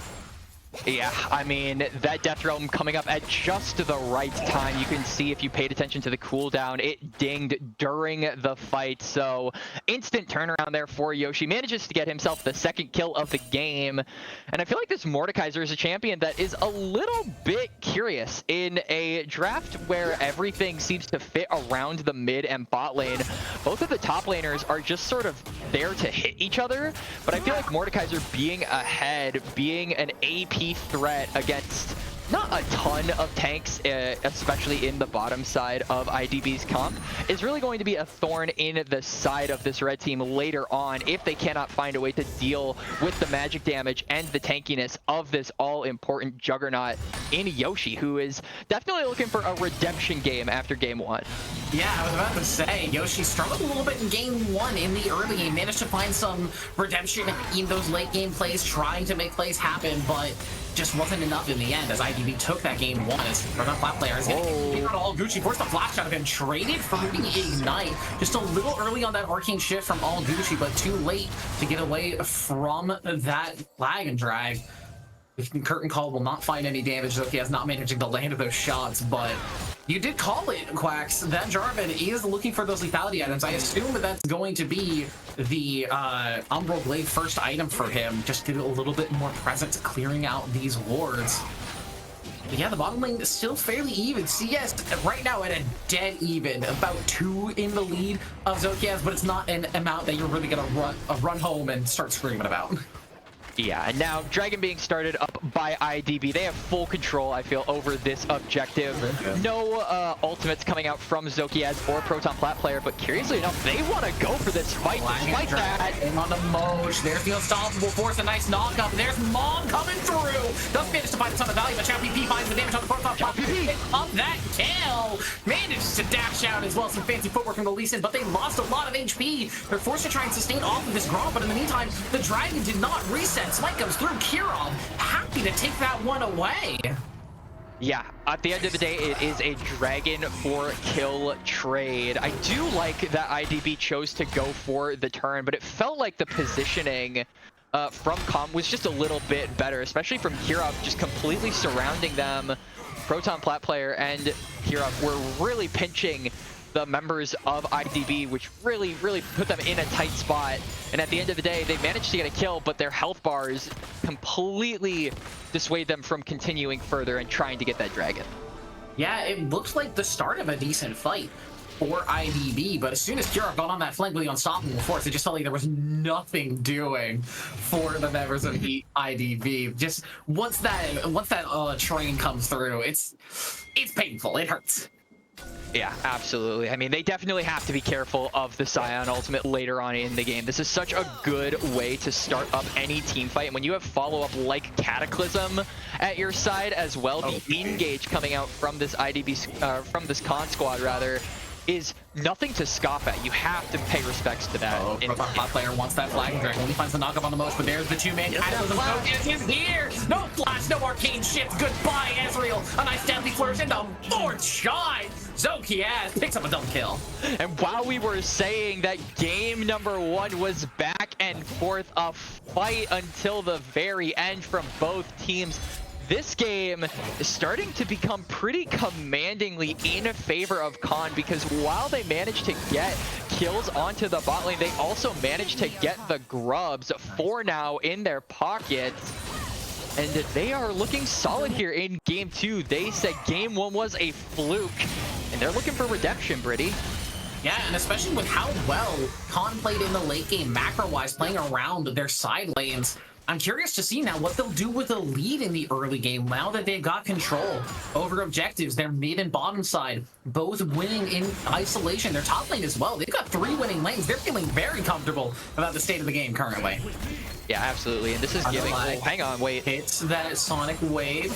Does go in. Is just going to burn that Spirit Rush away from Ahri. I did remember the name of the ulti that time. But Ahri, happy to just lose the ulti there instead of a flash or any of her health. It's a very low cooldown ability, but I also want to point out that's a Lichbane Rush from Unknown Lag. That's a very interesting choice for the Ahri. Yeah, it certainly is a choice of all time, but Unknown Lag is not the only player that has been getting their items. Hang on, Proton Plat player in the mid lane. Flat. Nuffies can't get over the wall. Should be guaranteed. The nice flash away. Nice burst. Here comes Bob. They're gonna pop the heal as well. Unknown Lag actually forced to flash away as well. The mid Arcane, the True Shot Barrage doesn't find a lot of value on that hit, but nicely played from Nuffies. They want it. They want these kills. Flash. Choppy P is gonna start hunting. Oh, but there's the curtain call. But yeah, Nuffy is just gonna fly away. Oh, hang on. What? How does he get hit there? Proton Plat player is gonna find that kill. Gets the Cataclysm down to 2, but will give his life for the 1-for-1. The Cataclysm keeping these IDB members in the pit. They're gonna be able to walk away, as I don't think Zokia should be able to run them down for too much longer. But how the hell did Nuffy's get hit there? Elevation is a joke in League of Legends. Yeah, Nuffy's falling down in this smolder pick. Continuing to struggle here in game 2. We put so much emphasis on this champion needing to succeed, needing to be able to have a smooth early game so that when that late game hit, it would be an absolute monster. And so far, Nuffy's has really been the product of a lot of camping, a lot of people visiting the lane, both the enemy team and his own. And it has really caused this smolder pick to struggle to get to that all-important 225 stacks. Only has 98 now, 101 as it dings and the camera moves, but still going to be a while before this smolder pick really shows its colors in the late game to roll around. And it's just up to IDB to try and stall until that happens. Yeah, the important thresholds there for the Dragon practice stacks are that 25, 125, and 225 stack count. At 25, he gets a little AoE on his Q. At 125, the Q starts to have a little splash behind it. And then at 225 is the thing the champion is known for. Those Elder Dragon executes off of that Q damage. So IDB is really trying to scale up to that point. It's kind of like Syndra, where you want her to get to that late game, you want those ability upgrades. It's just a little bit slower or faster depending on how ahead or behind you are in the game, as Kirov and Khan are going to take away that Herald for pretty much no contest. But now on Vision, Dragon is going to be they're being sandwiched again. Meatloaf looking for a flank, but it's onto the Scion and the Ari. Not a lot doing there. Curtain call. Here comes Kirov. Back line, the smite comes through. Choppy B finds that one, but the wall boat combo is insane. Kirov finds one. Proton Flat Player finds another. Under lag is silence, but now it's just Yibo alone in the 1v1 in the death realm now. Yoshi finds him, and he's 1 versus 5 once he comes out of this. I don't think Garrett is making it out of this one. That champ is good, but not that good. Kirov will find his second. Yup, Kirov managing to pick up the kill, and another fight going the way of Khan through what just honestly feels like superior positioning, as Kirov passed his driver's test, is going to get the mid lane tower with the Herald, but he's going to send the other one down to the bot lane. This is the Bo play that we saw in LEC. Is he gonna get it? Drift King, he hit He got it. Kirov has been in the practice tool making that work for himself. He doesn't have the wave, so it will just be the crash and the loss of the Herald, but that's a lot of damage coming off of a 4-stack Grubbies. That's pretty good. Yeah, I mean, if I ever commit a crime, I know who to call to be my getaway driver. Kirov really utilizing the most he can out of that Herald, and it's Khan Esports really coming out on top here in a game 2 through superior positioning in every fight. They are just constantly sandwiching and constricting the carries of IDB, forcing them into uncomfortable spots. It's going to be up to IDB to really make the chains, try to get a pick, try to play these fights differently, because as it stands, Khan, you do not want to be team fighting against this comp with these ultimates. Yeah, but for IDB, they've got the Trinity Forces completed. Depending on how you feel about that item, that's either a good or a bad thing on the Ezreal and on the Smolder. As Yoshi is just, with that Ryan, is just going to start chasing down Meatloaf, the poor man. As Gucci does some trading versus Zokias. It's a nice kick from the, and they'll find the shutdown goal. Beautiful ulti from all Gucci there. It's all summoners lost for the bottom laners of Khan, and Gucci somehow makes it out alive there. I don't know how he managed that one. Yeah, good timing there from IDB. There are no real objectives that Khan can really threaten. So being able to get that pick, being able to use those summoners and use those spells without it really having any consequences in the long term, at least until these next objectives come up, is really smart of them. The timing of that pick was really well done by IDB when they needed it most as well. Yeah. Now the game is going to start to even out a little bit. Still about 2,500, 3,000 gold in favor of Khan, but if the fights continue to go like that, there's definitely a way that IDV can find themselves back into the game. I do also want to point out, this is a changed Strikebreaker now. The item has been shifted up to be a Tiamat item now as an option for Garen. He does have some AoE on his autos to help with a little bit with the wave clear, and the shockwave does damage again. It's not kind of a bait item anymore. At least it doesn't feel as much like a bait item anymore. Yeah, I mean, it still has its value. I would definitely say that compared to its Season 13 counterpart, it's not as good. But here comes the fight in the mid lane. Kirov in the middle. Misses. Kirov finds a knock-up onto Xiao PP. True Shot Barrage and Curtain Call trade. Xiao PP taking so much damage, trying to get back, but the shot to the back of the head. So yes, finds that one, and nothing's looking for a little bit of damage, but maybe a bit bold on this small. What are you doing? Ethereal flashes over to the pit. Flashes over to the pit wall, but yeah, not much doing for him. Stats stolen by Yoshi. Happy to take that one away. Just being over aggressive on that engage. I don't think you can look for that in the face of a Mordekaiser. Yep, and now the Baron Nashor has spawned, and the pings are coming through here from Khan. Xiao PP has a respawn here, and he does have access to the Hex Gate, so there is potential for a steal. But Khan going to take this one away. There is no Death Realm as well, so yeah, they are just going to give it. They don't want to risk the 50-50. Yeah, they have to peel away. There's not much they can do about that one. Just the health bars and the damage not fully there. It's kind of the problem with Jin. Your objective take until that dragon gets really low, until that Baron gets really low. It's a slow take. Even with the extra damage coming out from the Ahri and the Mordekaiser, it's not a regular ADC taking down objectives. As Gucci should finish up farming here in the mid lane. We'll finally, I think, have access to that Mana Immune upgraded immediately to Merman is a really big deal for him. As hang on, Proton Plat player, what are we building here? Echoes of Helia second? What is happening this game? What is going on?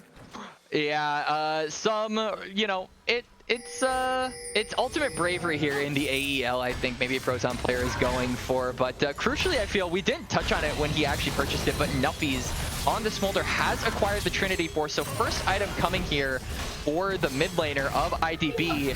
Well, both top laners are just hitting each other in the face. Nilo literally stood still to auto Yoshi, and I respect that so much. But with no vision control at the bottom side, it will be the second dragon for Khan Esports here. They'll grab themselves a Hextech dragon. It is a Hextech Rift, which means this soul is going to have a lot more impact than the one last game. Is hang on, Proton Pop player potential calling out. There's the charm from Moch. The kick away from the flag and drag. Shut down gold goes over to Gucci. They're looking for some damage on his OKS, but they don't manage to find that Sonic Wave. Again, Gucci just happy to walk forward. True Shot Barrage doesn't find the mark. I have to assume Xiao PP was looking for an engage there, but now with the curtain call, they're going to try to get an engage. Has an unstoppable onslaught, but a nice dash away. The safeguard from Xiao PP, keeping himself safe. Yeah, that shutdown going on to all Gucci. This Ezreal, right when you want it to spike, you can see the Merman and the Trinity Force complete for this pick. So making it so this Ezreal gets to the third item faster, scaling up quicker, is really, really good here for IDB, who have been struggling in this game. Really, their biggest hope is going to be that late game. Getting this shutdown is a good start for this squad in game 2. Plax, I need you to look into the inventory of Lee Sin and tell me that I'm not going insane when I look at that item. What is that second item from Lee Sin? What is going on in this game? What is happening? I noticed the component and I wanted to say something, but I figured that it would be really funny for you to discover it, so I just allowed for it to happen. What is happening? Why do we have Moonstone on Lee Sin? What is going on? I feel like maybe this game was corroborated to play Ultimate. Basically, for those of you who don't know what Ultimate Bravery is, it's literally just you go into a website and you type in a role you want to play. They give you a champion and a list of items, and you have no choice but to play it.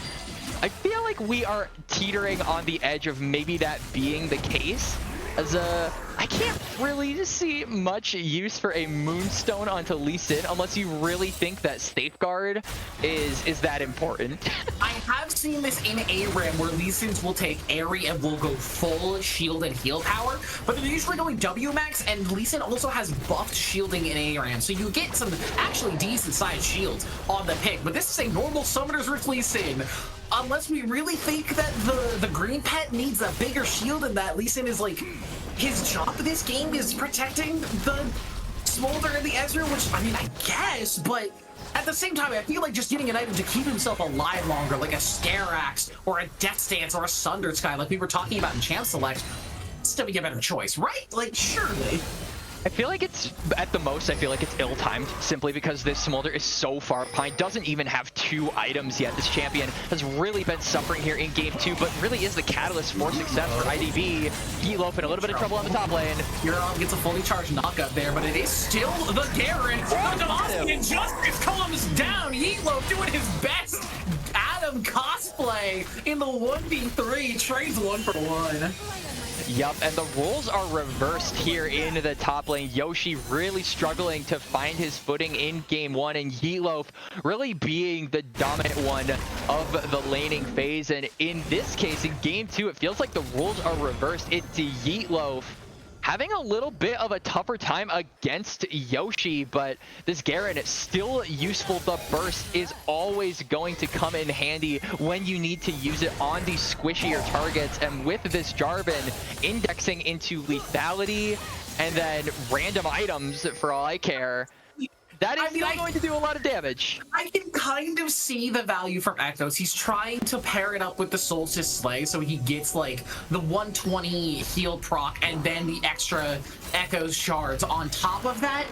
But surely just going Trailblazer second is good there. Surely even like Youmu's for some extra movement speed, like you could do so many other items out of this pick and be better off. This is just, it feels sinful. I don't like it. Yeah, but Heatloaf being surrounded here in the top lane. Tier 1 is still standing after all this time, but it's low. This Garen has to be careful, but his team is here. He's going in. So yeah, is forced to flash away and burn his heal. Heatloaf has his ultimate up, so he is feeling confident to just walk at these squishy carries. And now, with no flash, no heal, this Jhin is a delicious target for the Lee Sin and for the Khan. Yeah, absolutely. Baron is still standing. Dragon coming up in about 30 seconds here. Nuffy's around the area here on Smolder. Did manage to complete his second item, being the Spear of Sojin. So a lot more CDR coming off on that Q as he gets closer and closer to dinging that 225 stacks. If producer can kind of point towards how many stacks this Smolder has, I feel like that might be the deciding factor of this dragon fight that is coming up in a few seconds here as it spawns. Yeah, I think right now Iridescent Dawn is just trying to build to give our producer a heart attack because he really does not like Triforce in its current state. And there's about to be a third one on the Garen. I can feel PBS seething from behind the scenes. I know he's not having a hugely great time, but now we got to fight Motion getting that intro. TP coming in. Teleport coming in from Yoshi. It's going to be the disengage here from Iridescent Dawn. They're happy to just take that teleport and leave, whereas Nuffy's happily split pushing away in the bottom side. He's just hitting towers for days. True Shot Barrage is going to tag Zokiaz, but now the Dragon started up. It's going to be slow goings for now, but it doesn't look like IDB want to even contest. They're just going to walk away. Yeah, I think IDB, they don't have enough vision. You can look at the amount of groundwork laid down by Khan, and it is all blue in the area. It would be a huge risk if IDB committed to trying to go for this dragon that isn't even the soul. So they are just going to bide their time, look for another fight, look for another avenue, continue to scale up, and really hope that it's enough on this fourth dragon, because if you give up this soul, it is going to put a major wrench in your game plan here that could potentially put you to game 3. Yeah, that game 3 is really what these teams, I think, are at least Khan is trying to look at, whereas IDB are really trying to fight back in this game. They do not want to let this series go to that third game. They really want to find this quick 2-0, but quick is not a word I would use to describe anything that's been happening in this series so far, as Nuffy's is, like, I know he's going through the AP, he's got the Haunted guys. I'm assuming that's going to be Leandries to try and burn through the front lines. I actually do like this item on a lot of champions, more so than it gets built on currently. That item is really good right now. But Lee Sin now has a redemption in his inventory, so we're just going full on support as Yoshi. Oh god, Yoshi has him in the death realm. Yeah, but Nuffy's has that 225 stack mark. The other dragon is there. Mom comes through. Nuffy's will survive for just long enough. They kill comes through from Gucci. They keep him alive. The dragon is protected. trying to find a re-engage from Bo3. It's just dead. Kirov finds that kill. A nice unstoppable onslaught on the two. Gucci flashes away. Zhao PP manages to flash away as well. The Flying Dragon finds two. Beautiful positioning from Proton Flat player. Now it's his turn to survive on a sliver of HP. What the hell is happening in these fights? And they managed to save Nuffies, but at what cost? The Dragon, he's TPing and he wants more. Proton Plat player, the execute! There's the Elder Dragon buff that we have all been looking for all game. Nuffies has hit his mark. He is so strong on this Smolder now. Oh my god. Yup, the time has come for the Smolder to be very overpowered after nearly 30 minutes of being relentlessly bullied. He finally manages to live the fight, get himself a kill, and has the burn and the execute to back him up here. As the Dragon fight still a little bit of a ways away, about 2.5 minutes left until the soul is available here for Con Esports, but that Baron staring both teams in the face, and both teams should really be looking to get vision around that area, because one pick and you gotta bolt it straight to that objective. Max, do you know what's crazy? Do you know what's insane?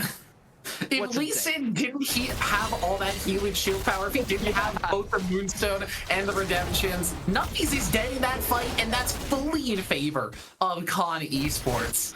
So, the wackiest Lee Sin build I've seen on Summoner's Rift actually manages to find value there and keeps his dragon alive, as now Nuffies has that third item completed. The Leandries is going to start to really eat through the HP stacking of this Con side, as the Unending Despair for Kirov. We're just making some interesting choices on builds today. I've seen that item a lot. On the flank. Hang on, there's the engage from Proton Flat player, the Unstoppable Force. Into 3 people! Yoski's on the back line, the damage is huge, but the redemption might be even bigger. Mom comes through to do a little bit of value, but it's down. Not enough. Nuffies is down. Gucci's down. Xiao PP is down. Yebo is teleported out of the back line, but you are 1 versus 5, my friend. He might find one that Demasi Justice cannot do enough damage. It's a double kill for Jokias, and they have blown the game wide open. And that's 40-second death timers. That's Baron going over to Khan, and it was looking so good for IDB, but Kirov literally smashes into the hopes of all of the IDB members for a comeback and snuffs it out with a beautiful ultimate and a wombo combo for the Aegis. And now Baron secured, Stole spawning in less than a minute here. This is going to be IDB's last chance to try and look for a comeback, but it is looking dire here, and we might be in need of a game 3, Britty. This Scion has so much HP, so many defensive stats. The Unending Despair, as much as I was about to clown on it, does scale really well with HP stackers. He's got a lot of value on the item. Has not died yet. 4, 0, and 9 on the pick as he's just walking forward. Giving the map with a nice 2-man knockup. Interrupts the knockup from Bo3. Gets an instant double kill for Kirov. Unknown Lag wants to find some value onto the back line, but understands that he can't 3 versus 1 on this Ahri, so we'll just walk away. And yeah, Scion turns out pretty good when you just let him farm. Yeah, I mean, it felt like we talked about it earlier in the game, but 3 winning lanes were there for Khan, and it gave this Scion so much time, so much experience and gold to just be able to farm relentlessly. Nuffies death round for Nuffy. Mom cannot come through in time. Now with the extra stats still, and that AP was actually going to do a little bit of work for Yoshi, and Gucci trying to rotate up and gets caught by the deadly flourish. Cataclysm comes down. Proton Flat player finds one, and the shot from Zokiaz finds another. The soul in their sights. They picked it up. Thank you, Kirov. They're going to look to pick up hit number 1, maybe even hit number 2, or maybe even just the game. Yeah, I mean, you have about 30 seconds remaining. It's just 2 members, the support and a Lee Sin that does basically no damage. Now, PP, your build is exciting, but without a team behind it, there's nothing doing. Nexus turrets will fall, and that is game 2 for Con Esports. Ladies and gentlemen, we got a series on our hands. And there were brief sparks of life there for IDB when that Smolder hit the 225 mark. There was a sliver of it, but the wombo combo, the ults, the team fighting from Khan proved to be too much And that style of play, it doesn't matter how many wacky builds, picks, and things you do, team play and macro at the end of the day prevailed in game 2, and it had Khan written all over it. Yeah, it felt like while there were sparks of hope there for IDB, Con Esports just had the driver's seat the whole way through. And again, moments here and there where their hands shifted off the wheel. Maybe they were just like checking for a drink in their side pocket or looking at their phone for a second, but it felt like comfortably Khan's game, and that momentum going into game 3 is such a huge boon for this team. Yeah, Khan has to feel really good after game 2, thinking about how well they played that game. And that style of play, that sort of unorthodoxness, I think is what really netted them this game. The Scion jungle really came up clutch in game 2. Credit to Kirov and just being able to play that one out. But unfortunately, IDB, I feel like we learned that Smolder, while he can have his moments, while he can have his sparks, it's just not an investment that you should be willing to really index into, because it takes so long. It really does. It really is dependent on the conditions of the lane. And it felt like Smolder was constantly visited by Kirov or the support, really just messing with his game plan. And it was an easy way for Khan to really snuff out the win condition that IDB were hoping to go for and never really quite got going. Yeah, and I think a really big deal there is the fact that Con Esports had 3 winning lanes in the early game. Not only did it let Kirov comfortably farm and scale on that Scion, it meant that they could target whatever lane they wanted. They were able to play across the map with any number of plays that they really wanted to try and make. They could make the engages happen on that Jargon on the bottom side. They could look to snuff out Smolder in the early game because they had no pressure. Lee Sin in the jungle is great when you have a lane that you can play around, but if it's just Lee Sin bringing you all the pressure in the early game, you're really just looking at 3 losing lanes and a ticking clock towards the end of the game.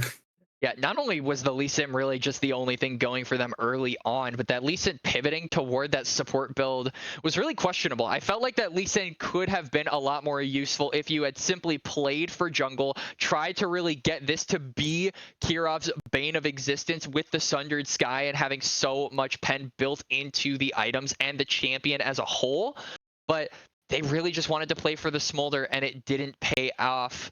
So we'll have to see if they're willing to adapt that. Probably not going to pick Smolder, but you know, putting all your eggs in one basket, you have to be willing to pivot in games like that. And it just felt like through everything, IDB were not willing to give up the win con that they had planned from the beginning, despite everything else telling them to do so. Yeah, with some signs of life from IDB, they don't manage to find game 2. We're going to step over to game 3. We're going to take a short break while we get over there, so don't go anywhere. We'll be right back for the conclusion of this oh-so-exciting series here in the Aegis Executioners League.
We are back here for game 3 of Iridescent Dawn Blastcone versus Con Esports. We've had a banger of a series so far, and now it's going to finally come to a conclusion. I'm still watching Brady, that's still Quacks, and we're still here in the AEL. We're going to hop pretty quickly into draft because I think we've got a fairly long one on our hands this time around.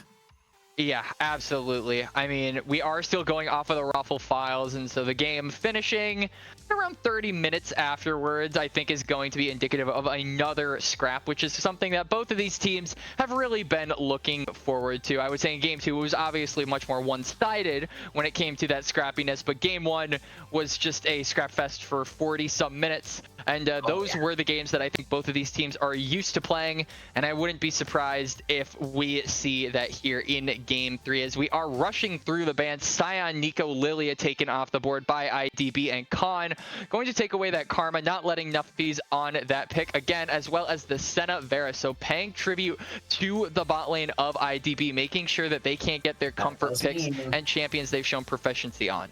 Yeah, but that does mean that Maokai gets let through. That champion is so insanely strong right now. I think about 55% win rate in support and only climbing as people realize how insanely strong Trailblazer is on supports as they're going to lock in the Sylas encounter. I do like Sylas into Maokai. I just worry about the bot lane sustainability versus this Maokai pick if it does end up going into support. Yeah, I also think that there is the possibility that Maokai goes into the jungle role. I feel like you said, Brittany, it's much better in the support role now with the insane win rate. But there is always the possibility of flex for a pick like Maokai. Meanwhile, Khan going to lock in that Urgot again. So maybe we'll see another Urgot jungle. You know what they say, if at first you don't succeed, try again. And it looks like that's what they're planning on doing here in game 3. Meanwhile, IDB going to pick themselves up the Jax and the Jhin, and Brittany, with all the flex and unorthodox picks we've seen here in this series, I have a feeling this is going to be a Jax jungle for some reason, and especially against champions like Sylas, Urgot, and now the Vayne locked in for Khan. That evasion is going to really hurt their ability to get damage off on this pick. I've got to be honest, locking Vayne versus Jax Maokai feels... Yeah. That feels rough. That's not an easy matchup for Vayne in general. She's great at shredding tanks when she's allowed to have, like, a front line who's going to keep her safe, a back line that's going to be able to support her, but just picking that face up versus Jax Maokai feels so strange. Yeah, it feels like you are kind of counterpicking yourself. Now, there is always the possibility that Vayne goes into something like the top lane.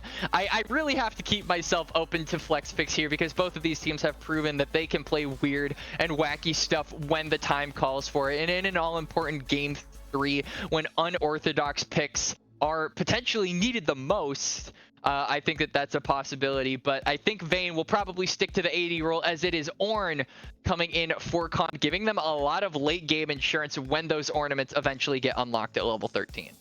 Yeah, the Ornn being locked in is a pretty safe top lane, but that's a broad lock-in for IDB, which means that Maokai is probably headed into the jungle, maybe gets flexed around in top lane with that Jax if they want a particular matchup versus the Ornn, but I feel like Jax is absolutely fine to lane versus Ornn and is happy to just scale up against that one. But oh, hello, that is an Anivia locked in for Iridescent Dawn. That's a choice for a mid laner versus Sylas. Like, it's not a great ulti for him to steal. I don't hate it, but at the same time, oh man, we're making some drafting decisions this series, aren't we? Yeah, it feels like Khan is very, very much a big fan of going for scaling, making sure that that late game around 3 items is in their favor, only propelled further by the ornaments that top laner provides. But the way in which they're doing it feels a little bit jumbled. You have poke on a champion like Xerath, but meanwhile, the rest of your comp is shouting, screaming to go in. Sylas, Urgot, Vayne, Ornn all want to be the ones engaging, going for the fight. So this Xerath pick feels a little bit out of place for Khan's comp, and we'll have to see sort of how they utilize it, because it is going to be going into this mid lane, and it is a Sylas support, Brittany. So the weirdness does not stop here in game 3. Let's just put it that way. What? I feel like both of these teams are just trying to give me a heart attack personally, because anytime I see a mage move into support, whether it's Xerath, Sylas, Teemo, brand, whoever, I get a conniption. So seeing it in a competitive setting where we're gonna really be playing Silas Vayne versus Jin Brom, I don't know what to feel anymore, man. I don't know. I think we should just flip over to the gameplay because I don't have much more to say about this draft. I'm getting kind of disgusted at this point. Yeah, I mean, this Silas and Vayne really feels like it gets hard countered by this Braum pick. The Unbreakable is really good at blocking the initial burst damage that this bot lane wants to go for early in the game. And add on to the fact that Guardian is the keystone here for the Braum, and a lot of defensive stats are coming out here for the bot lane of IDB. His first pick on Silas too. This is so greedy, and Proton Plat player, to his credit, has played a relative one, struggled a little bit, maybe had some issues with trying to find engages, but the Jarvan game too looked fantastic when his team and he could actually play engages. It looked really good. I also want to point out that people and Nuppies have fully lane swapped here. They have Nuppies on the back and people. I feel like I'm just so confused at this point. As Yoshi gets some autos down onto Nuppy and pop that emote. There's a grass stack for Yoshi, so already hugely winning the lane. But I don't know, man. I don't know anymore. Yeah, for sure. I mean, shenanigans are the name of the game in this series. A lot of unorthodox picks, builds, and I feel like it's not going to stop as we get into Game 3. Minions trailblazing themselves down the lanes for the last time in this series, as both of these teams have shown so much life and energy and overall great gameplay throughout the series, but sadly only one team can come out on top, and this is really going to be the team to beat in the Freljord division, as we've already talked about how tough this division is, and already we have a fight in the bot lane. Proton Plat player losing a lot of his HP, a nice exhaust onto all Gucci. They're going to use that heal as well, the ignite. Taking away on Proton Plat player, that's 3 summoners for 2. You're fairly happy with that here in the IDB bottom lane, as Nuffies is going to get a decent trade onto Yoshi as well up there in the top side, but that's very aggressive from Proton Plat player early in the game, and I don't think you can be that aggressive versus Braum at level 1. Yeah, you definitely have to be wary that Jin still does have a decent amount of damage early on if you choose to provoke him, especially with a champion like Braum, whose passive allows that proc to deal more. So you have to be wary of the return trade that you will be getting for every time you go in. I think it's going to get only easier for Proton Plat player though, as he will eventually get that Kingslayer for a little bit of sustain in every fight. And fighting is exactly what the bot lane of Con Esports wants to do. Yeah, they're playing the Vayne Silas in the bottom side. They really want to be aggressive. I like the Braum into this particular pick because I would say for Silas, neither of these ultis are great for him to steal. Like, he's happy to have a Braum. Have to put that discussion on pause. Now PP looking for the engage in the mid lane. Gets that knockback with the Bramble Smash on no lag. Getting autoed down. First blood to Xiao on the Maokai. Yep, Maokai going to pick up the first blood. An unknown lag forced to burn the flash in on a champion like Xerath, who doesn't have any mobility built into his kit. That is a crucial summoner spell, so now the Xerath is forced to play back until that is up, giving Xiao PP so many more avenues to be aggressive on the side lanes because that mid lane is so locked down. Yeah, and especially with the map changes, mid lane is sometimes a bit more difficult to gank, but if you're pushed up, there is so much room for you to try and cover before that enemy jungler comes in, and it sometimes feels a little bit rough. So I think we'll probably be seeing Xiao PP, especially with that Hex Flash, trying to make something happen mid lane again, maybe even bottom lane, while Proton Plat player doesn't have his flash available to him, as we just see some trading down here. Shokia is actually going to lose a decent chunk of his HP to that grenade. All Gucci does plenty of damage on this Jin early on into the game.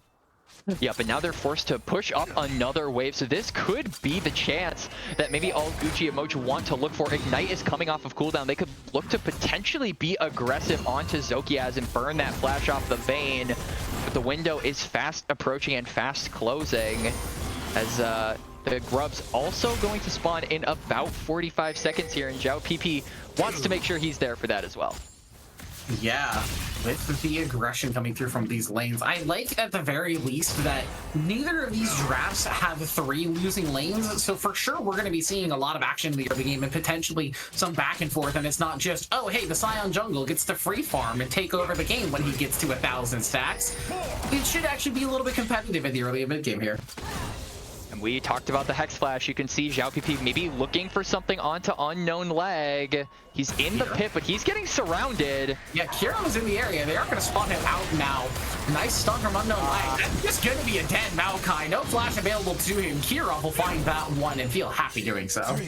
Zhao PP was going to try and Hex Flash over the Raptor wall and maybe look for something onto Unknown Leg, but instead he just gets caught out trying to take the respawn Raptors.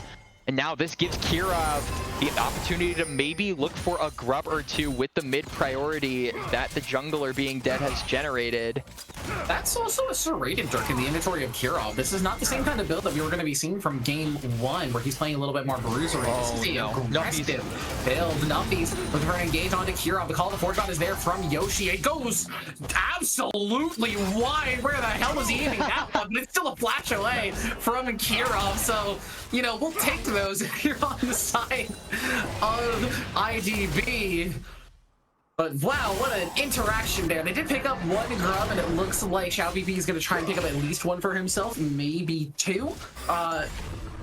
Denying the 6 at the very least, if you're on the side of Khan, you're not too upset about that outcome. Yeah, and I feel like it was really important for Khan to try and get as many grubs as humanly possible, because you have this Jax to worry about as the game progresses. This is going to be a side lane threat that if the mites spawn later in the game for IDB, no one is really going to be able to stick up to this pick. So you have to deny those away from champions like Jax, who love to split push. And I love to see the action from Kirov, even if it burned his flash. I definitely think that is worth it later down the line as this game continues. Yeah, I'm curious to see what the builds are going to look like, as it was something we discussed pretty heavily in game 2, just about how champions were building and what they were doing. Given what they were building, I think it was warranted, but already seeing some fairly standard builds across the board. We've got Serrated Dark for all Gucci. We've got Bomby Cinder for Yoshi to match some wave clear from this Jax. I'm liking what we're seeing so far. I'm just kind of crossing my fingers and hoping we don't get any more ultimate braveries tonight. Yeah, absolutely, and I'm right there with you, Britty, crossing my fingers and making sure that the game is at least somewhat normal for all the craziness that we have had to endure here in this series. And Dragon going to be picked up for Khan, just an Infernal, so not going to see the map Cinders be spawning on the ground here in game 3, but both these top laners heavily trading with each other. Nuffies has taken Yoshi pretty low, but the junglers are not here in the top lane. So if Nuffies wants to look for a play, that might be a one-way ticket should he choose to go aggressive. Yeah, Nuffies has the Grandmaster's Might. Yoshi just hanging out on fairly low HP. I think Nuffies might want to look for something here, but I think with the just sustaining there, Yoshi actually feeling pretty okay. That call to Forge God is on a pretty low cooldown. It's almost up. These top laners getting dangerously low, but Ornn is Ornn. He's going to feel fine just sort of sustaining through the damage with that Doran shield for now. Yeah, absolutely. And credit to Yoshi here. This is really a matchup that is, I would imagine, rather Jax favored. Any bruiser versus tank, and Jax really enjoys getting the free damage. Yoshi, flash away. There's that call on the Forge God, but the stun comes through. No mana for the Grandmaster's Might, but it does not matter. Nuffies finds the solo kill. Yup, but we're not done yet. Unknown Leg potentially in trouble, but the ultimate from Zhao PP goes wide. And now, we didn't touch on it, but Xerath has access to that flash again, so a lot more safety coming out from this mid lane pick. He is allowed to play a little bit further up should he choose to, and potentially give Kirov avenues to fight back, make his way into the game on this Urgot. Yeah, and again, it's lethality Urgot. It's not the same kind of bruiserish style that we saw in game 2, so he's going to be a lot squishier, but should deal a lot more damage in the 1v1, especially if he ever manages to find Xiao in his jungle, maybe a little bit unawares. But already, I just want to say, Yoshi, I appreciate the fact that you're not fully building out your Sunfire Cape first item. Thank you for reading items and for understanding what they do. Yeah, preach. I'm right there with you. It feels like so many players just would blindly pick up the Sunfire Cape there, but he's going for the Warden's Mail. He is really making sure that Nuffies can deal 0 damage to him. But here on the bot lane, pressure coming onto Zokiaz and Proton Flat Player. Pressure onto Kirov too as Nuffies finds him. Ooh, Grandmaster's Might is going to be popped. Kirov is going to get over the wall with that Blastcone, so he should just be okay. I'm not sure Nuffies wanted to take that Blastcone regardless, as Yoshi was on the way. And even without the call of the Forge God, that Ornn is fairly threatening when he's got a teammate next to him. for now, we're just gonna even out a little bit. I do also want to say Xiao is getting the early Haunting guy, so I wonder if we'll see an early Leandries or Riftmaker for this Maokai. With the loss of Demonic Embrace, a lot of these tankier AP junglers feeling a little bit lost on what to build for first item if they want to have a little bit of damage. It's not as tanky as Demonic Embrace made you, but Leandries is still a pretty good item. Yup, and now second spawn of Grubs are respawning, and Kirov on this Urgot, he has picked up the Youmuu's Ghostblade, so that extra power on this pick has come through, but he's opting to not contest, not even try to go near the area of these Grubs. He knows he can't fight it. He knows that the remaining members, that the members of IDB have surrounded this area, and it is in their control. And now they're going to pick up all three. That is going to be 5 Grubs going over to IDB, and Mites spawning. And on a champion like Jax, Nuffies is absolutely loving that. Nice trade here for Yoshi, though. He has a pretty big mana lead, and with that call to Forge God, I think Nuffies actually has to be a little bit careful coming into this, but I already know PBS is probably not feeling great as our producer in the background. Really does not like Youmuu's Ghostblade as an item currently. The gold efficiency on it is just really, really bad. So seeing it first item on this Urgot cannot be making him happy. I think that there is an argument to be made for it to go onto the Urgot, as Urgot is a... Yeah. I missed that Forge God. No damage on fancy fingers. He might be going on anyway. He exhausts down. The damage to the wall. Gucci gets has no life. Jokias is going to find that first kill. But now with the teleport in, Nuffies looking to trade back. Yulop is here as well. Zokias, I don't know if there's anywhere you can go, man.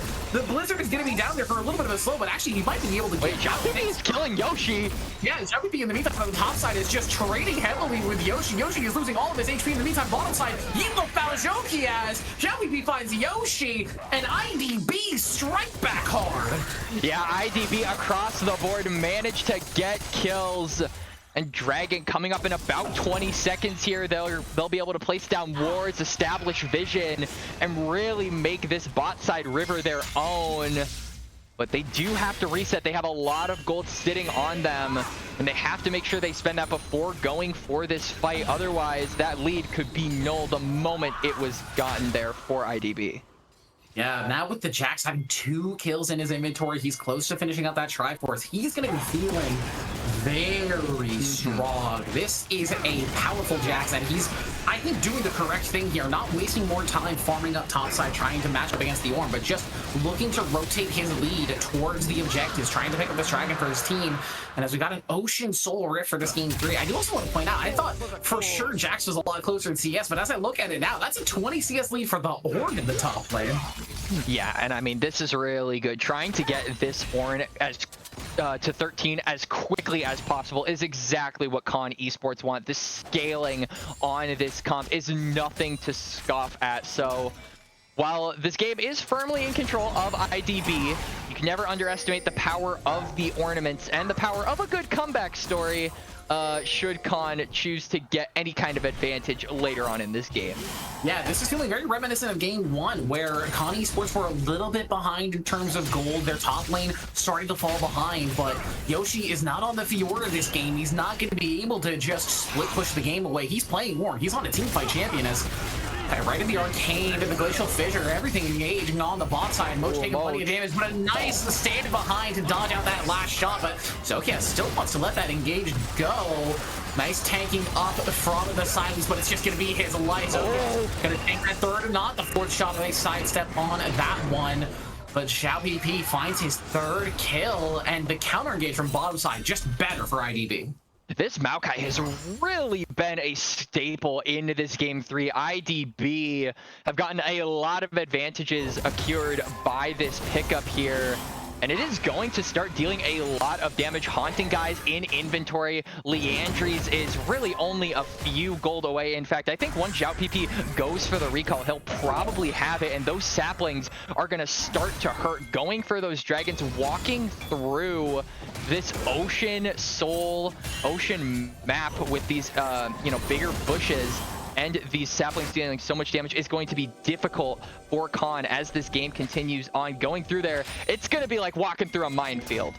Yeah, it's also worth pointing out we're on an Ocean Soul map. While that Soul in general hasn't been the greatest for a lot of these teams, for these teams in particular, it's really nice having a Jax with Ocean Soul, a Maokai with Ocean Soul, and even on the other side, Urgot with Ocean Soul, Vayne with Ocean Soul. The sustain on these champions can be so nice as Kirov maybe in trouble here actually. Both a little bit low on mana, but has that tier item in inventory. Is going to force the flash out of Kirov. Xiao PP just wants to keep chasing him down. Gets the Ram Smash slow, but they're not going to follow up anymore. They see that teleport coming through from Unknown Lag as Curtain Call on the bottom side again. I don't know if Proton Flat Player is going to do a ton of damage with that ultimate, but he sure is trying.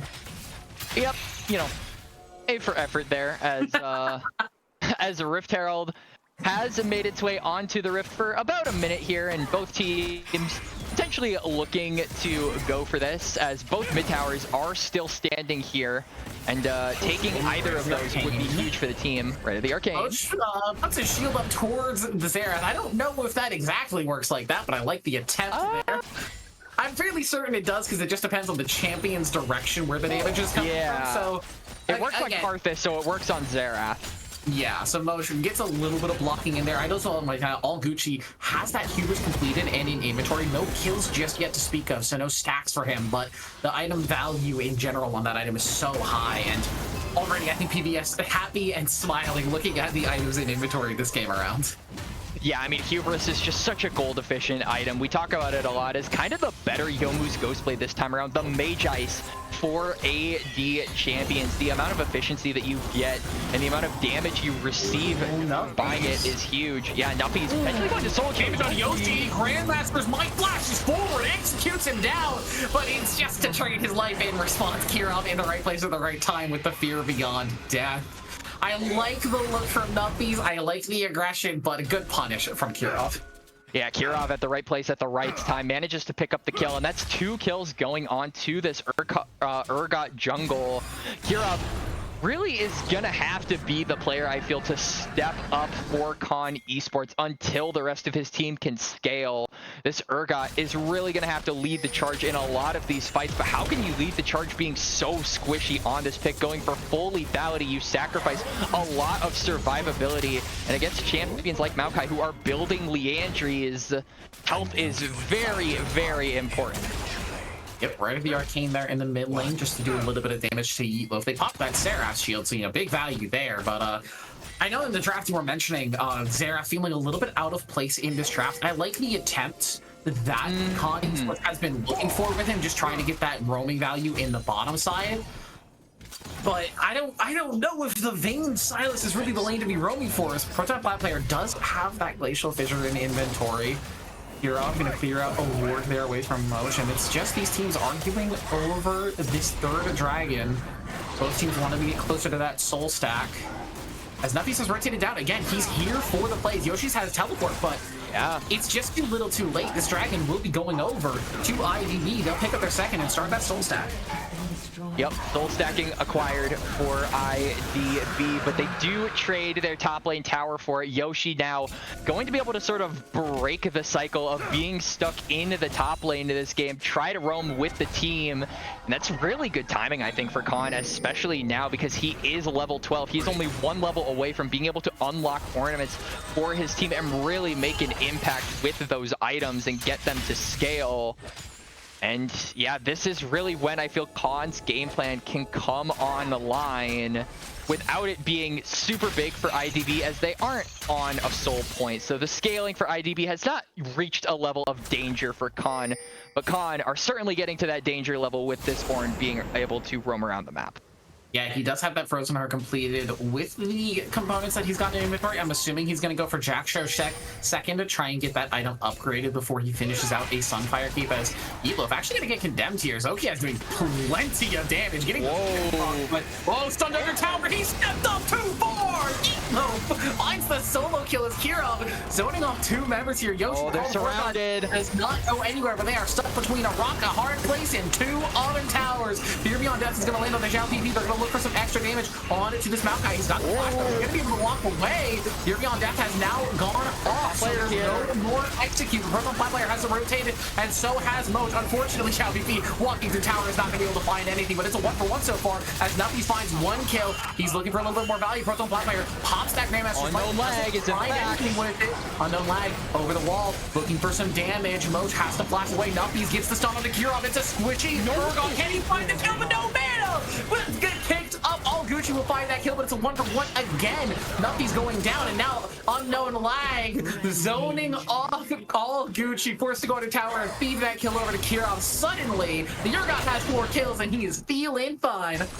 Yeah, Con Esports managing to pick up a few kills in that exchange off of the over-aggression from IDB. That was a really well-played fight from IDB, though. They managed to dodge out so many skill shots. Zhao PP and Nuppies in particular were really dancing around the members of Con, but you can only dance for so long until you get tired, and eventually Con took advantage of that. 4 kills onto the Urgot, and they are looking to match the scaling power of this IDB squad with their own. Yeah, I do think if that fight happens in a place that isn't between the 2 Con towers, there's a decent chance that IDB comes out on top of that play, but they just had nowhere to go. They were zoned off so excellently for Kirov and Yoshi and Unknown Lag to just get so much value out of their ultimates and out of all of their abilities. It just meant that, yeah, there was nowhere for them to go. There was nowhere for them to play that fight out in a way that was advantageous. Yeah, they really did feel like they were just trying to get some kills, trying to get any kind of advantages, but they overstepped in the process and gave Con potentially a window to look forward to the late game here of game 3, as now Dragon up in about a minute and a half. Level 13 dinged for Yoshi, so now Ornaments going to be online. Taking plenty of damage. He's left on his lonesome right in the arcane. Proton Plat player is going to steal that kill away from his mid laner, you greedy bastard. But the kill still goes over. The support is still picked off. That Dragon is up in a minute and a half, so no extra value there, but it is going to deny a lot of timing on vision there for IDB. Yeah, and I mean, you can see Proton Plat player with the loss of Moch, their main source of getting and clearing vision gone. He is able to get a lot of those deep wards into that red buff, so it's going to tell them a lot as this Dragon continues to spawn. They'll be able to track vital members of IDB going into this fight, and information is power, and Con is going to get a whole heck of a lot of it for this Dragon fight. Yeah, I do also want to point out, this is a Malignant's first item for Proton Plat player. He really is just looking to take advantage of every ulti cooldown that he can pick up. Now, unfortunately for him, the cooldown of the individual players' ultimates is only based off of their own cooldown, so not going to be able to pick up 2 quick ultimates in a row from the same person, but it will mean that in a fight sooner rather than later, he might be able to pick up a second ulti, maybe if he grabs one at the start of the fight and looks for another one at the end. I really feel like Proton Plat player has been able to use the most of this hijack ability. Like we talked about earlier on in the game, not a lot of great ultimates to hijack, but being able to hijack multiple of them, it doesn't matter if they're bad. That's still 2 ultimates, and then that can be really impactful in any kind of fight, as we have a fight brewing here for the Dragon, and it's Con firmly in control of this river. Yeah, Yoshi happened to just walk forward right into the arcane, popped again on that right side of your screen. But in the meantime, Nuppies just happily all Gucci though. Maybe caught out, but the exhaust is good. They're going to shut him down. Proton Plat player will find that kill. He's going to break his arm guard to get a little bit of extra timing on this fight. Zokias trying to kite it out, trying to stay alive. He will be forced off by Kirov, but they'll be able to collapse on Kirov and pick him up. Finally pick up that shutdown goal. But in the meantime, Unknown Lag is forced to teleport back into the base while Nuppies is teleported into the fight. He's fully full mana. He's got all the cooldown. He's ready to kill. But Yinglo has found Zokias in the meantime. Shutdown gold is going to go over to Zhao PP after his grave. And the macro just a little bit better from IDB and will net them soul point. Yeah, 200 IQ play there from Nuppies, forcing the TP out of Unknown Lag. And then the moment the Xerath arrives, he just TPs away into the fight and gets up and picks up any of the kills, getting himself the Dragon as well and getting his team soul point here in this game.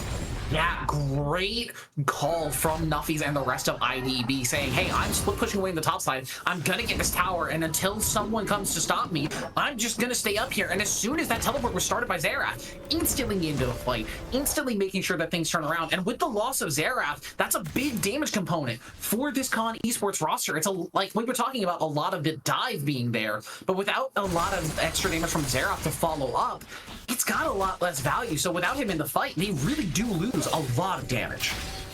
Yeah, absolutely. But Giap PP going to pick himself up the Jock shows curiously. So this Maokai, on top of dealing a lot of damage with the saplings, is going to be decently tanky in these fights. This was kind of a criticism I had of rushing Leandries first, is that you do feel squishy earlier in the game, but now with so much gold, I feel, going into this jungler, he is able to pick up a second item here and really make himself a solid frontliner for his team at an important time when the Baron is up as well. Now PP's checking.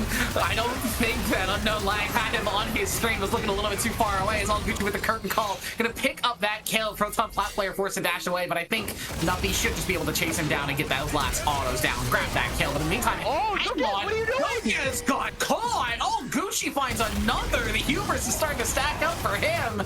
And man, oh man, Con Esports, it felt like they had themselves a chance to get back into the game, but IEB is just out-rotating them left, right, and center. Yeah, Kirov really hasn't been able to play the game on this Urgot since he got that Black Cleaver acquired. He's being literally walled off of every opportunity. And those are opportunities that IDB are more than happy to take. They pick themselves up the Baron and now are around 6k gold lead, 6k gold in the driver's seat rather. Ornaments have been unlocked. Unspoken Parasite coming out for Yoshi, but how much is it really going to mean if you continue to lose these fights? Yeah, thankfully for the Ornn, there should be a lot of items for him to upgrade in this game, but it's just a matter of him actually getting there. Nuffies is already level 15. He's closing in on that level 16 Jax marker. If we were watching LCS, there would be a lot of manga S's with stopwatches in their hand, looking for that last level up for the Jax, but he's feeling strong. He's got 2 items. It's just going to be a matter of how do Con Esports actually handle this Jax in the side lane. We've already seen him start to dominate. Yeah, I love what IDB are doing here with the split. They're putting Jax on the sideline exactly where he wants to be. A classic 4-1. Oh my god, Yoshi's taking a lot of damage. They want to fight back. Maokai ult into the counter. Maokai ulti. Yoshi does lose his life first, but it's immediately traded for Xiao PP, but it's a 2-for-1 as Proton Plat player lost his life as well. So Kaz has that Knight popped. He's looking for the damage, but yeah, it just runs out before he can get anything done. It's just the siege continuing. How do you get in versus this Jhin Anivia? Yeah, this Anivia is laying down so much wave clear here with the ultimate coming down. Leandries acquired so much AP coming out from this pick. Level 16 as well. But Unknown might be in trouble.